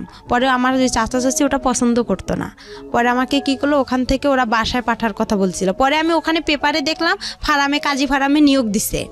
পরে আবার আমি ওদেরকে বললাম যে এরকম চাচি কাজী ফার্মে নিয়োগ দিছে, আমি এই চাকরিটা অনেকদিন ধরে করতে চাই, আমার খুব ইচ্ছা, এখানে নাকি অনেক স্যালারিও দেয় ভালো, কাজও কম। পরে যাই হোক ওখান থেকে এখন বাসায় আসবো, টাকা নাই গাড়ি ভাড়ার। পরে আলামিনকে ফোন দিছি যে আমি এরকম অবস্থায় আছি, আমার কিছু টাকা দেবো। আবার আমাকে 1500 টাকা দিছে, ওই টাকা দিয়ে আমার চাচা সহ আমরা বাসায় চলে আসলাম। বাসায় আসার পরে আমার মা বাবা অনেক অস্থির হয়ে গেছে, মানে আমাকে মারবে না ওরা কি করবে, মানে ওরা বুঝে উঠতে পারতেছে না। পরে কিছুদিন যাওয়ার পরে একটা হচ্ছে আমি আপনার কাজী ফার্মে বললাম যে এরকম নিয়োগ আসছে, আমার চাচাকে আবার বললাম যে চাচা যাই হয়েছে, আমি রতনের সাথে যেটাই করছি, বা আপনার আমি হাত জোর করে আপনি বাসায় যা মা বাবাকে একটু বুঝা বলেন আমাকে যাতে একটু পরীক্ষাটা দিতে দেয়। আমার একটা ছাগল ছিল, ওই নারায়ণগঞ্জে যখন আমি আসলাম না ওখান থেকে ঢাকা থেকে, তখন ওই যে আলামিন যে আমাকে মেসেজ যে টাকাটা দিছিল, ওখানে আমার কিছু টাকা ছিল, ওইটার আমার একটা নাকের নথ ছিল, ওই নথটা বিক্রি করে আমি একটা ছাগল কিনছিলাম। তো এই ছাগলটা ছোট ছিল, অনেক বেশ বড় হয়ে গেছে, 5000-6000 টাকা হবে। পরে এখন আমি যে ফার্মে পরীক্ষা দিতে যাবো, আমাদের কাছে কিন্তু কোনো টাকা নাই। আমার মা আবার আসলো রংপুরে আমার নানার বাসায় বেড়াইতে, যাই হোক ওখানে আসলো, আসার পরে আমার বাবা আর আমি কি করলাম, পরীক্ষা দেওয়ার জন্য আমরা যাব হচ্ছে কুড়িগ্রামে। প্রিয় শ্রোতা, অনুষ্ঠান চলতে চলতে আপনাদের জন্য একটি বিশেষ অ্যানাউন্সমেন্ট করতে চাই। সেটা হলো আমি আরেকটি অনুষ্ঠান করি রেডিও আম্বার 102.4 FM এ, প্রতি শনিবার রাত 10টায় প্রচারিত হয় মাইক্রোফোন টেস্টিং 1024। হয়তোবা অনেকেই শুনেছেন, বাংলাদেশের রেডিওর ইতিহাসে সর্বপ্রথম মিউজিক রিয়েলিটি শো, গানের রিয়েলিটি শো, এবং 2019 সালের সেরা আম্বার ভয়েস আমরা খুঁজে বের করবার চেষ্টা করছি। সেখানে আপনি অডিশন দিয়ে সেখানে আপনি অংশগ্রহণ করে সেরা আম্বার ভয়েস হতে পারেন। আপনি যদি মনে করেন যে আপনি খুব ভালো গান করেন কিন্তু সে অর্থে তেমন কোনো প্ল্যাটফর্ম কোথাও পাননি, তাহলে ছোট্ট একটা অডিশন দিতে হবে আপনাকে, ফোন করে আপনাকে গাইতে হবে একটা গানের 2টো লাইন বা 3টে লাইন আপনি আমাদেরকে গেয়ে শোনাবেন এবং আমরা আপনাকে ডাকবো, নিশ্চয়ই ডাকবো। ওকে, ফোন নাম্বারটি আমি বলে দিচ্ছি। ফোন নাম্বারটি হচ্ছে 09611001024। আমি আবারও বলছি, ফোন নাম্বারটি হচ্ছে 09611001024। যদি আপনি মনে করেন আপনার কণ্ঠ সারা দেশের মানুষের কাছে যাওয়া উচিত, আপনি সেরকম গাইতে পারেন, তাহলে যোগাযোগ করুন এবং অংশগ্রহণ করুন মাইক্রোফোন টেস্টিং 1024-এ। আর একই সাথে আপনাদেরকে যেটা বলতে চাই, আজকের যিনি অতিথি আছেন তাকে যদি আপনারা দেখতে চান, চলে আসবেন আমার পার্সোনাল ইউটিউব চ্যানেলে www.youtube.com/RJKibriya FM, RJKEBRIA FM। চ্যানেলটি আছে কিবরিয়া আরজে নামে, ওখানে গিয়ে প্লিজ সাবস্ক্রাইব করে নেবেন এবং তারপর আপনার যে ভিডিওগুলো দেখতে ইচ্ছে করে, যা কমেন্টস করতে ইচ্ছে করে ওখানে করবেন। ওকে, আমরা যেখানটায় ছিলাম তারপরে আর কি হচ্ছে ভাইয়া মনে করেন এভাবেই গেল, যার পরে পরীক্ষাটাও দিলাম, দেওয়ার পরে বাসায় আসলাম। বাসায় আসার পরে আমার ওই বাসায় রাজমিস্ত্রি এক কাজ করে আমার চাচার বাসায়, ছেলের বিয়ে হয়ে গেছে। বিয়ে হয়ে যাওয়ার পরে ওই ছেলের সাথে আর কি আমার মা আমার বিয়ে দেওয়ার জন্য খুব চেষ্টা করার পরে হচ্ছে আমি বলি যে না, আমি বিয়ে করব না। আমি তখন আমার একটা টাচ ফোন ছিল, ওটা বিক্রি করতে চাচ্ছি, যে বিক্রি করে আমি আর ওই যে পরীক্ষা দিব, পরীক্ষার রেজাল্ট ভালো বের হলো, ওখানে আমি চাকরি করব। তো যাই হোক ওটা আর হয়নি। পরে ছেলেটাকে দিয়ে আমার বিয়ের জন্য খুব চেষ্টা করেছিলাম, আমি বিয়ে করবো না। তখন আবার আলামিন আমাকে তার 2 দিন পরে ফোন দিছে, আলামিনের সাথে আমার কথা হয়েছে। কথা হওয়ার পরে আমার যে দাদি অন্ধ ছিল তাকে আমি রান্না করে দিতে গেছি। আমার বাবা আবার আমার দাদিকে পছন্দ করে না, রান্না করতে কেন গেছি এটা নিয়ে আমাদের বাসায় একটু হালকা পাতলা কথা হইতে হইতে মারধর শুরু হয়ে গেল। আমাকে বাসায় বৃষ্টি পড়ছে, আমাদের টিনের ঘর ছিল, বৃষ্টি পড়ে খাট ভিজে গেছে বিছানা। তো এখন আমার মা বলছে ওইটা উঠাই ফেলাও। তো আমি বলতেছি এতটুকু ভিজাতে কিছু হবে না। এই সামান্য একটা কথা নিয়েই আমাকে তারা অনেক মারধর করলো, অনেক এমনভাবে মারধর করলো যা মানে ও গাছের যে মোটা ডালগুলো আছে ওই ডাল দিয়ে অনেক মারছে। মারতে মারতে আমি যে টিনে ঘরের যে একটা কোনাচি থাকে, কোনাটা মানে টিনের 2 সাইড দিয়ে বের হয়ে আমি চলে গেলাম। মানে আমাকে লাঠি দিয়ে এমনভাবে ঘুতানো হচ্ছে যে আমার মানে শরীর মানে ছিদ্র হয়ে যাচ্ছে। এভাবে বের হলাম, হওয়ার পরে সকাল আমার কেউ আসলো না আগাইতে। পরে আমার বড় আম্মা বলতেছে মেয়েটারে এভাবে মাইরা ফেলাইতেছে, তুই দেখতেছিস না? আমার সৎমারে বলল, আমার ভাইরে। আমার ভাই আর সৎমা ভ্যানের উপরে বসে আছে, কেউ কিন্তু আমাকে আগাইতে জানে। পরে আমার ওই বড় আম্মা এসে দরজা, একরামুল তুই দরজা খোল, মেয়েটারে কি মেরে ফেলবি, এভাবে বলার পরে দরজাটা খুলে দিল। পরে সকাল হয়েছে, হওয়ার পরে আমি আবার কি করছি, আমার মার সাথে আবার সকালে আবার আমার বাবা ঝগড়া লেগে গেছে। লাগার পরে আবার কি করছে আমার বাবা, বলতেছে তুই চলে যা। আমার মা চলে যাবে দাদার বাড়ি, নানার বাসায় ওনার ছেলেকে নিয়ে। তার আমি বলতেছি আমিও আমার মার কাছে চলে যাব, আমার নিজের মার কাছে চলে যাব, আমার মোবাইলটা নিয়ে দেন, আমি মোবাইলটা বিক্রি করলে আমার টাকা হবে, এই টাকা নিয়ে আমি চলে যাব। এভাবে বলার পরে দেখা যায় আমার বাসায় আর কি আমার ওই গ্রাম অঞ্চলে আমার যে দাদা ছিল বিচারক, উনি এসে আর কি যাই হোক করতেছে, দরকার নেই কেউ কারো কোথাও যাওয়ার দরকার নেই, একরামুল তুই ভালো হ, মেয়ে এখন একটু বড় হয়েছে, বিয়ের শাদীর ঘর আসবে, এখন তুই ভালো হ। হওয়ার পরে এভাবেই যাই হোক হয়ে গেল। হওয়ার পরে চুপচাপ সবাই সন্ধ্যা লাগছে, সন্ধ্যার সময় আমার বাবা দোকানে গেছে, ভাই বাহিরে, মা রান্না করতেছে। আর আমার মা আবার ওই যে রংপুরে আমি যেদিন পরীক্ষা দিতে গেলাম সেদিন আমার মা ওখান থেকে ঘর বিক্রি করে 5,000 টাকা নিয়ে আসছে। ওখানে যে আমার আগের ঘর বাড়িগুলো ছিল রংপুরে নানার বাসায়, ওগুলো সব বিক্রি করে চলে আসছে ওরা। তখন ওই 5,000 টাকা নিয়ে আসছে। ওই 5,000 টাকা আমি কি করছি, ওই ছেলেকে আমার চাচিকে বলছি যে চাচি ওই ছেলেটাকে বলেন তো, আমার আর মারধর ভালো লাগে না, আমার খারাপ লাগতেছে অনেক। খুব কান্না করছি তার কাছে। করার পরে সে পরে বলতেছে, আমি বলতেছি রানাকে বলেন, ওই যে ছেলে মিস্ত্রি ওর নাম ছিল রানা। পরে আমি বলতেছি রানাকে বলেন আপনি, দেখেন ও আমাকে আমার মার কাছে রেখে আসবে নাকি। কয় কি না, তুমি এই কথা বললে কি সে তোমাকে নিয়ে যাবে, তুমি বলতে হবে যে আমি তোমাকে বিয়ে করলে সে তোমাকে আগায় রেখে আসবে, আর 5,000 টাকা দিয়ে কি হবে। এই কথা বলে আমি বলতেছি আচ্ছা ঠিক আছে, আমার নাকের নটটা আছে, এটাও আপনার কাছে রাইখেন, এটা আপনি বিক্রি করে নিয়েন। আমি ভাবলাম যে সবারই তো একটু না একটু লোভ আছে। পরে এভাবে সন্ধ্যা লাগছে, আমার সবাই দিক ওদিক হয়েছে, আমি 5,000 টাকা নিছি। আর আমার ব্যাগের কাপড় চোপড় আগে থেকে আমার ওই চাচির ঘরে ছিল, ওই কাপড় চোপড় নিয়ে ছেলেটা আসছে সন্ধ্যার দিক দিয়ে। ছেলেটা আগে থেকে বাহিরে ছিল, ও মানে সাইকেল নিয়ে। পরে ওই ছেলেটা আসছে সন্ধ্যার দিক দিয়ে আমি ছেলেটার সঙ্গে চলে গেছি। ছেলেটা অনেক জোরে মানে ভয় পাচ্ছে। আর আমার আব্বু একটু মানে পুলিশ থানায় করতো, আওয়ামী লীগ করতো। পরে সে কী করছে, আবার খবর পাইছে সঙ্গে সঙ্গে যে আমি বাসা থেকে খোঁজাখুঁজি করছে আমাকে। মা দেখছে এসে টাকাও নাই, আমি তো পালাই আসছি।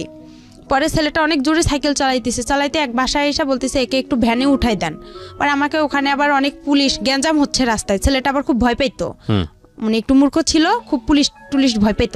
পরে বলতেছে উনারা আবার কি করলো, আমাকে ভ্যানে উঠে হাফ রাস্তা পার করে দিল, যে জায়গাটা গ্যাঞ্জাম। পরে ওই জায়গাটা আমি গেলাম, যাওয়ার পরে ছেলেটা আবার আমাকে সাইকেলে উঠায় নিল। নেওয়ার পরে সে অনেক জোরে সাইকেল ছাড়ছে। পরে আমি রাস্তায় পড়ে গেছিলাম, গড়তে অনেক দূরে চলে গেছিলাম, মাথায় ব্যথা পেয়েছিলাম, কোমরেও আঘাত পেয়েছিলাম, অ্যাক্সিডেন্ট হয়েছে। হ্যাঁ। পরে হওয়ার পরে সে আমাকে তার মামির বাসায় নিয়ে গেল।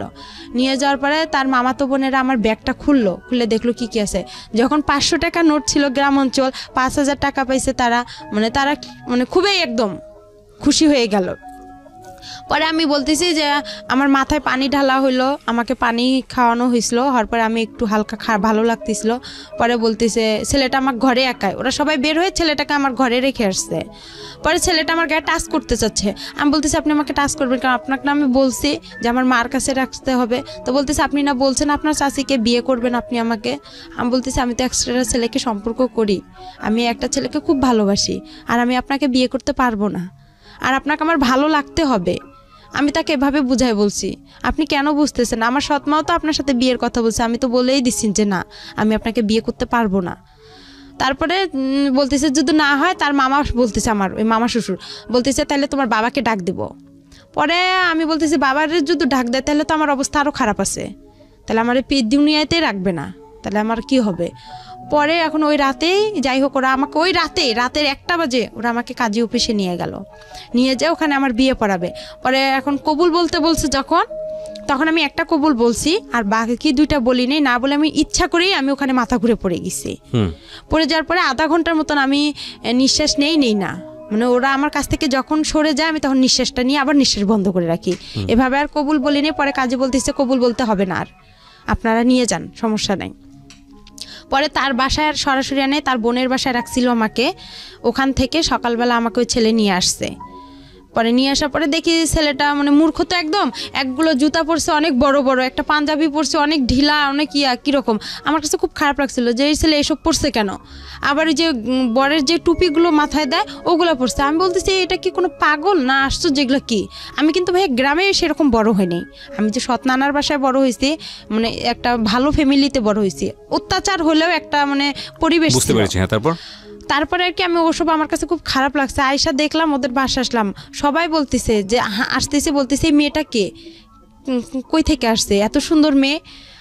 পরে আমার চুল দেখে সবাই পাগল হয়ে গেছে, আমার চুল মাশাআল্লাহ অনেক বড়। বলতেছে মেয়েটা এত সুন্দর, বলছে রানার বউ। না, এটা বিশ্বাসই হয় না, এটা কোনো ভদ্র ঘরের মেয়ে। এর তো গেট আপ দেখে, একটা ছেলে বলতেছে এর গেট আপ দেখে বোঝা যায় না। ছেলেটা শিক্ষিত ছিল, বলতেছে আপু কই থেকে আসছেন। তা আমি বলতেছি যে আমি রানার বউ। পরে বিশ্বাস করে না কেউ। পরে যাই হোক ওনার বাসায় আসে দেখি ওনার বাসা ভেয়ে কিছু নাই, শুধু একটা চৌকি ছিল, একটা টেবিল ছিল। আর আমার মা সৎমা বলছিল তারা অনেক বড় লোক ছিল, তারা সেই রকম ফ্যামিলি। পরে যাই হোক এভাবে যাওয়ার পরে তার সাথে আমার 5-6 দিন, কিন্তু তাকে যে আমি টাচ করতে দেইনি। আমি এখানে একটা কথা বলি আপনাকে, এই ছেলেটার নাম ছিল রানা। জি। এর সঙ্গে বিয়েটা দিল কে তাহলে আপনার? এই আমি যে তার মামার বাসায় আসলাম, পালায় যে তার সঙ্গে আসলাম, তার মামার বাসায় উঠলাম। তারা যে আমার পরিচয়টা কিভাবে হয়েছিল রানার সঙ্গে? পরিচয়টা হয়েছিল আমাদের বাসার পাশে যে চাচার বাসা, সে রানার সঙ্গে পালিয়েছিলেন কেন? পালিয়েছিলাম ওই যে বাবা যে মারধর করলো আমাকে, মারধর করলো, তখন আমি আর খুব চিন্তা করলাম যে এত মার খাইছি, আমি আমার মার কাছে চলে যাব। বেছে নিলেন রানাকে কেন বেছে নিলাম, ও একটু হাবা বোবা টাইপের ছিল। আচ্ছা, তো আপনি হাবা গোবা মনে করে ওর হাত ধরেছেন, ও আপনাকে হাবা গোবা বানিয়ে দিয়েছে। যাই হোক তারপরে যাই হোক ওই 5,000 টাকার কারণে ওরা আমাকে এরকম করছে। পরে যাই হোক আমি যখন আসলাম, পরে আসার পরে একটা মহিলা আমাকে জিজ্ঞাসা করতেছে তুমি কি এটা ইচ্ছা করে বিয়ে করছো না, এটাতে কোনো সমস্যা আছে? আমি চুড়ি পরতেছি না, নাকে ফুল পরতেছি না, আমি বলতেছি আমাকে এসব ভালো লাগে না, আমি এসব পরবো না। তখন বলতেছে কেন পড়বা না, ওই আমার খালাটা বলতেছে, ওর খালা শাশুড়ি। তো আমি বলতেছি যে আপনাকে একটা সত্যি কথা বলবো। তো বলতেছে বলো। আমি বলতেছি আমার বাসা এখানে, আমি এভাবে আসছি। তখন বলতে আমি তার পা চিপে ধরছি, ধরে খুব কান্না করছি ভাইয়া, মানে এতটা পরিমাণের কান্না করছি যে আমাকে আপনারা একটু হেল্প করেন, আমি ওর সঙ্গে থাকবো না। তখন আমার কাছে ফোন টোন কোনো কিছুই ছিল না। আর ওখানে আরেকটা বিষয় যে আমি যখন ওই ছেলেটা আমার ঘরে একা টাচ করতে গেছিলো ভাইয়া, আমি বললাম যে আপনি আমাকে টাচ করেন, আপনার সাথে তো আমার বিয়ের কথা না, আপনি তো আমাকে মার কাছে রেখে আসবেন, আপনি কেন এসব করতেছেন? তখন বললো যে আপনার বাবাকে ডাক দিব। পরে তখন আমি কি করলাম, কাজী ফার্মে ফোন দিছিলাম। কাজী ফার্মে ফোন দিয়ে ওখানে এক প্রদীপ নামে ভাইয়া ছিল, ওর কাছে কথা বললাম যে ভাইয়া আমি এরকম সমস্যায় পড়ছি, আপনি কি বলেন? আমি পারবো না, আমি আমার মার কাছে যাবো, নাহলে আলামিনকে একটু বলেন না কষ্ট করে, ও আমাকে এখান থেকে নিয়ে যাক, নাহলে আমাকে বিয়ে করুক। বলতেছে না, ও তোমাকে কখনোই বিয়ে করবে না, তুমি এসব বাদ দিয়ে দাও, ওই ছেলেকেই বিয়ে করো। পরে এভাবে বিয়েটা হয়ে গেল। হওয়ার পরে আমি যখন ওই যে আসলাম, আমার খালা শাশুড়ির সব কিছু বললাম। পরে ওনার পা চিপে ধরছিলাম, ধরার পরে বললাম যে এরকম দেখেন আমাকে একটু সহযোগিতা করেন। পরে ভাইয়া ওখানে 2 দিন থাকার পরে ছেলেটার মার সাথে আমার ঝগড়া লেগে গেল। আমাকে বলতেছে তুমি আমার ছেলেকে আমার কাছ থেকে কাইরা নিছো। আমি কই আপনার ছেলে আমি কাইরা নিছি, এটা সত্যি কথা, আমি আপনারা বেশি কিছু করবেন, আমি নারী নির্যাতনের কেস করব। আমি আপনার ছেলেকে বিয়ে করিনি, আর আপনার ছেলের সঙ্গে আমি থাকবো কিসের জন্য? আমি ভালোবাসি আলামিনকে। তখন ওখানেও আলামিনের সাথে আমার কথা চলে ওই খালা শাশুড়ির মোবাইল থেকে। পরে আলামিন সব কিছুই খালা শাশুড়ির বলে। পরে বলে নতুন জীবন শুরু করছে, সংসার করো। 5 দিন তার সাথে আমার খাওয়া দাওয়া হয়, ওর সাথে সেভাবে খাওয়া দাওয়া না। ওর সাথে একটা ঈদ হয়, আমার কুরবানি ঈদ হয়।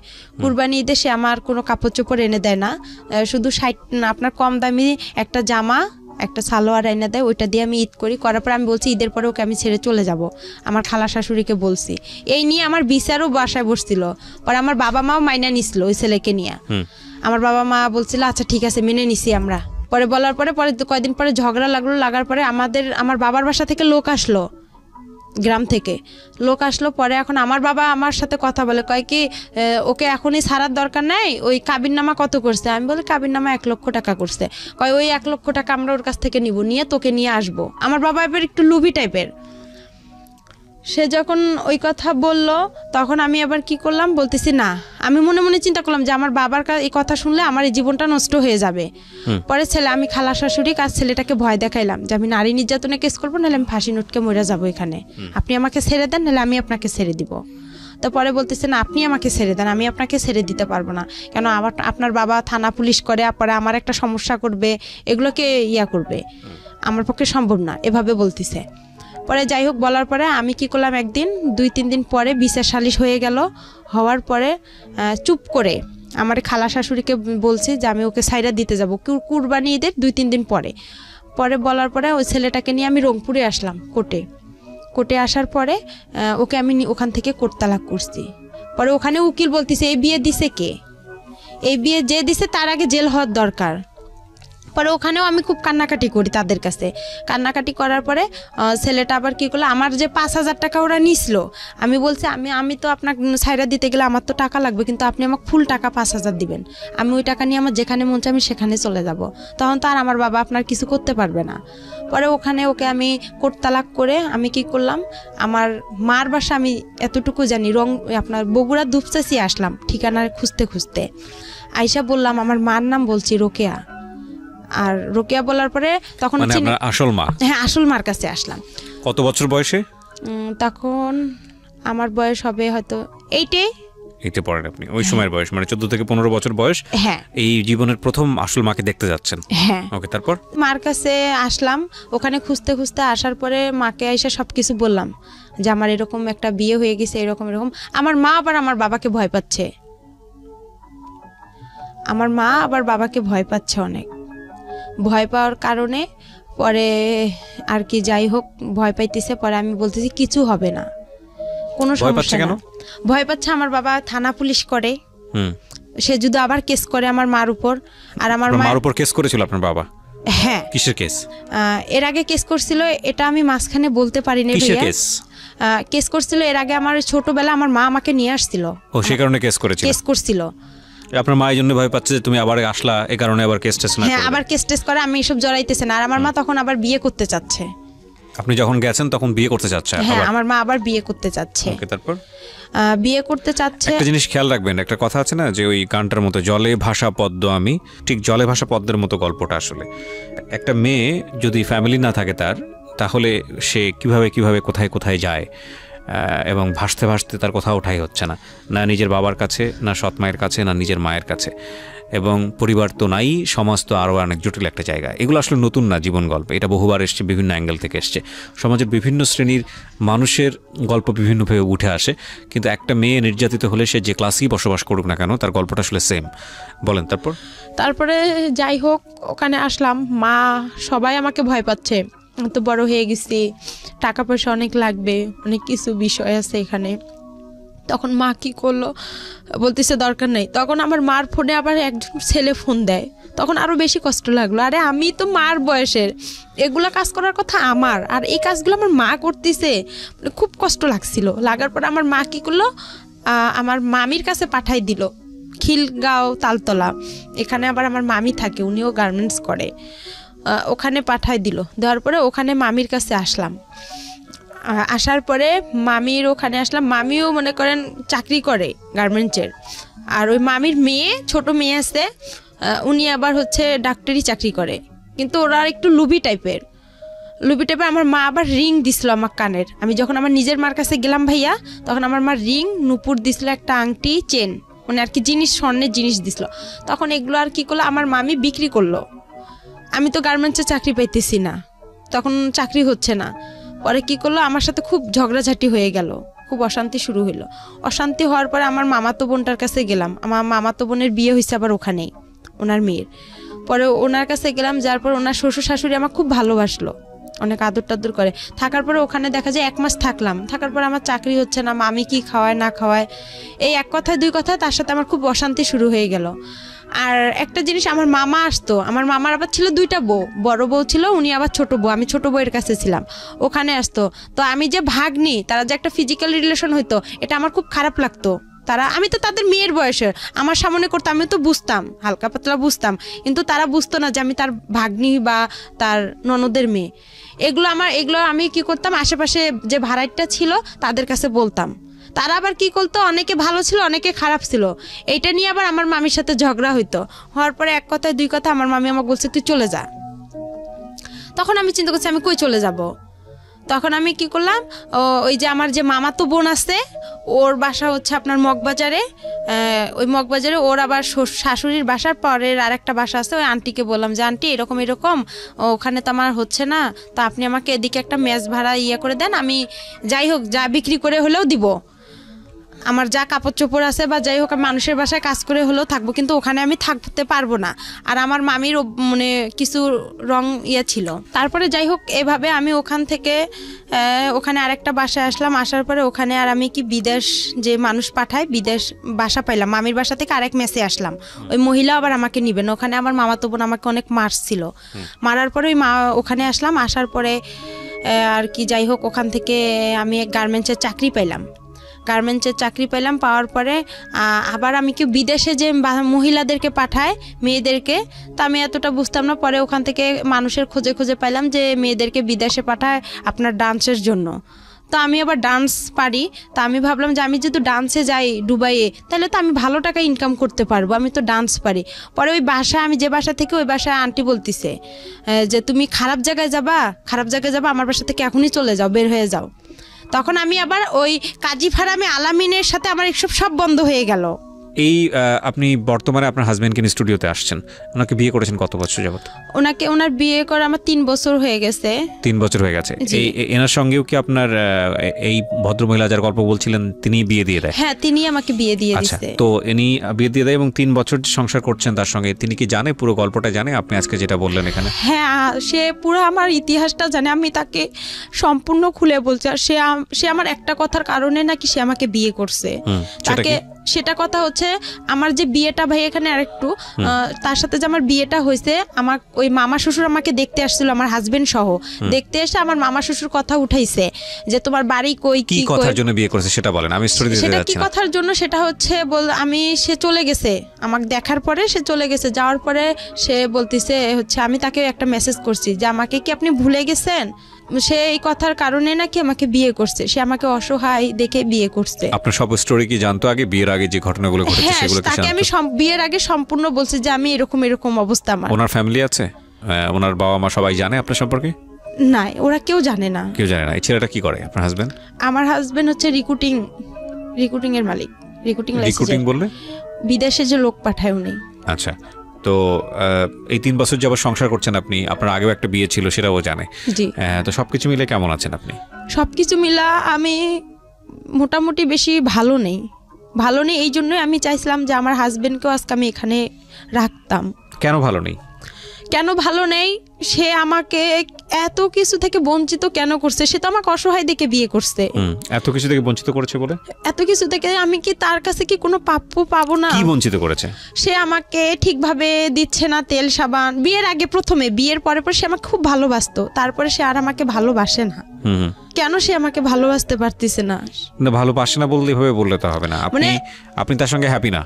জি না। খাবার দাবার ঠিক মতো দেয় না, ভরণ পোষণ ঠিক মতো দেয় না? খাবার দাবারটা সেভাবে ঠিকভাবে পাই, যেটা কিন্তু কাপড় চোপড় তেল সাবান এটা ঠিকভাবে পাই না, তার ভালোবাসাটা পাই না, এসব সবই বাদ দিলাম। ভালোবাসা অন্য জিনিস, এটা পাবেন কিভাবে এটা জানি না আমি, এটা নিয়ে আসলে এক্সপ্লেইন করার এটা অন্য জিনিস। বাট আপনার ভরণ পোষণের জায়গা হাজবেন্ড হিসেবে এটা আসলে সে ঠিক মতো দেয় না, আপনি যেটা বলতে চাচ্ছেন। জি। এটা সে অন্য মেয়েদের সাথে কথা বলে, কেন সে এসব করে, কিসের জন্য করে, কেন? এটা অন্য ডাইমেনশন। আমি এই জায়গাটায় নাই বাজাই, আমি বরং আপনার হাজবেন্ড এতটুকু শুনলে হয়তো সে মন খারাপ করবে, তার সেই জায়গাটা থেকে আমি বরং এটা বলবো যে এগুলো না বলাটাই ভালো পাবলিকলি, কারণ যেহেতু আপনি এক্সিস্টিং তার সঙ্গে আছেন, এই বিষয়গুলো আপনাদের নিজেদের মধ্যে মিটিগেট করে ফেলাটা না। আমি এখানে আরেকটা কথা বলতে চাই যে আমি যেরকম আমি তো ভাইয়া সম্পূর্ণ কথা, আমি যেরকম আজকে পরিস্থিতিতে আসি, আমি শুধু একটা কথাই বলতে চাই যে আমি যে ভুলগুলো করছি এই ভুলগুলো যাতে। আমার এখানে অনেক ভুল আছে, আপনি আমাকে একটু সময় দেন। আপনার ভুলটা কি বলেন? আপনি আমায় এতক্ষণ ধরে আপনি বললেন, আমি তো ভুলই খুঁজে পাইনি আপনার। আমার ভুল হচ্ছে প্রথমত আমি যে আলামিনের সাথে সম্পর্কটা করছি এটা প্রথমত ভুল। আমি ভালোভাবে যদি নিজের একটু চেষ্টা করতাম। আমি একটু শোনাই আপনাকে এবার, আপনি একটু মনোযোগ দিয়ে শুনেন। বলাটাই মুখ্য না, মূল বিষয়টা আসলে হলো আপনার গল্পটা উঠে আসছে। এই যে 1-1.5-2 ঘন্টা আপনি এখানে বললেন, মূল গল্পটা উঠে আসছে। একটা যেটা হচ্ছে আপনি একটা ভালো ফ্যামিলি পাননি, প্রথম সমস্যাই ছিল এটা। আপনি যদি একটা ভালো ফ্যামিলি পেতেন, আপনার যদি গাইড করার মতো মানুষ থাকতো তাহলে আপনার জীবনটা অন্যরকম হতে পারতো। দুঃখজনক হলেও সত্য যে আপনি সেটা পান নাই। এরপরে এই যে অল্প বয়সে যে প্রেমের সম্পর্কে জড়িয়ে যাওয়া বা একটা ছেলের সঙ্গে আপনি ঘর থেকে বের হলেন আসল মায়ের কাছে ফেরার জন্যে, এবং সেই আসল মাই আসল মায়ের ইন্টারেস্টিং দেখেন, ও সৎ মায়ের কাছে দিন যাবৎ থাকলো, কখনো সৎ মায়ের কাছে থাকতে পারলো না, এবার বাবার কাছে গেল, বাবার কাছে গিয়েও সেখানেও থাকতে পারলো না, আবার সৎ মায়ের কাছে আসলো, সৎ মায়ের কাছেও থাকতে পারলো না, তখন মনে হলো যে না আসল মায়ের কাছে ফিরে যাব। সেই জন্য সে একটা ছেলের হাত ধরে আসল মায়ের কাছে আসতে চাইলো। ওই ছেলে আবার তাকে ট্র্যাপে ফেলে বিয়ে করে ফেলে তারপরে শেষ পর্যন্ত ওখান থেকে সে ছাড়া পেয়ে সে তারপরে গেল হলো আসল মায়ের কাছে। আসল মায়ের কাছে যাওয়ার পরে সেখানেও সে থাকতে পারলো না, দেখলো যে আসল মা তাকে রাখবে না কেসের ভয়, কারণ সে আরেকটা বিয়ে করার প্ল্যান করছে। সুতরাং এই পরিণত বয়সের একটা মেয়েকে দিয়ে সে কী করবে? সেখান থেকে সে আবার গার্মেন্টসে চলে আসলো, গার্মেন্টসে চলে এসে একটা মানুষের সঙ্গে তার পরিচয় হলো। সেই মানুষের সঙ্গে পরিচয় হওয়ার পরে, একটু থামেন প্লিজ, একটু নিজেকে কন্ট্রোল করেন। সেই মানুষের সঙ্গে পরিচয় হওয়ার পরে সে আলটিমেটলি হলো একজনকে বিয়ে করলো। আপনার হাজব্যান্ডকে আমি অবশ্যই ধন্যবাদ জানাবো যে এত কিছু জানার পরে সে আপনাকে রিসিভ করেছে। 8-10টা ছেলের মতো সে না, সেই জায়গাটা থেকে সে প্রশংসা পাওয়ার যোগ্য। ঠিক আছে, ওনার জীবনে ভয়ঙ্কর রকমভাবে কষ্ট আছে, এটা অস্বীকার করার কোনো উপায় নাই। তবে এটা ঠিক যে এত কিছুর পরও মানুষ সার্ভাইভ করে সোসাইটিতে। ভয়ঙ্কর রকমভাবে আমাদের জীবনে ঘটনাগুলো ঘটে যায়। যদি নিদেন পক্ষেই বলেন যে আজকের এই গল্পে ওনার বলার ধরন বা উনি যেভাবে বলেছে বা আমাদের যেভাবে আমরা এখানে প্রেজেন্ট করেছি, সেখানে সেই অর্থে আপস অ্যান্ড ডাউনস নাই, সেই অর্থে ঢেউ নাই। কিন্তু আপনি যদি একটু ঠান্ডা মাথায় চিন্তা করে দেখেন, এই যে মেয়েটি বড় হয়েছে আমাদের সমাজে, সেই জায়গাটি থেকে কীরকম কষ্ট করে তাকে বড় হতে হয়েছে।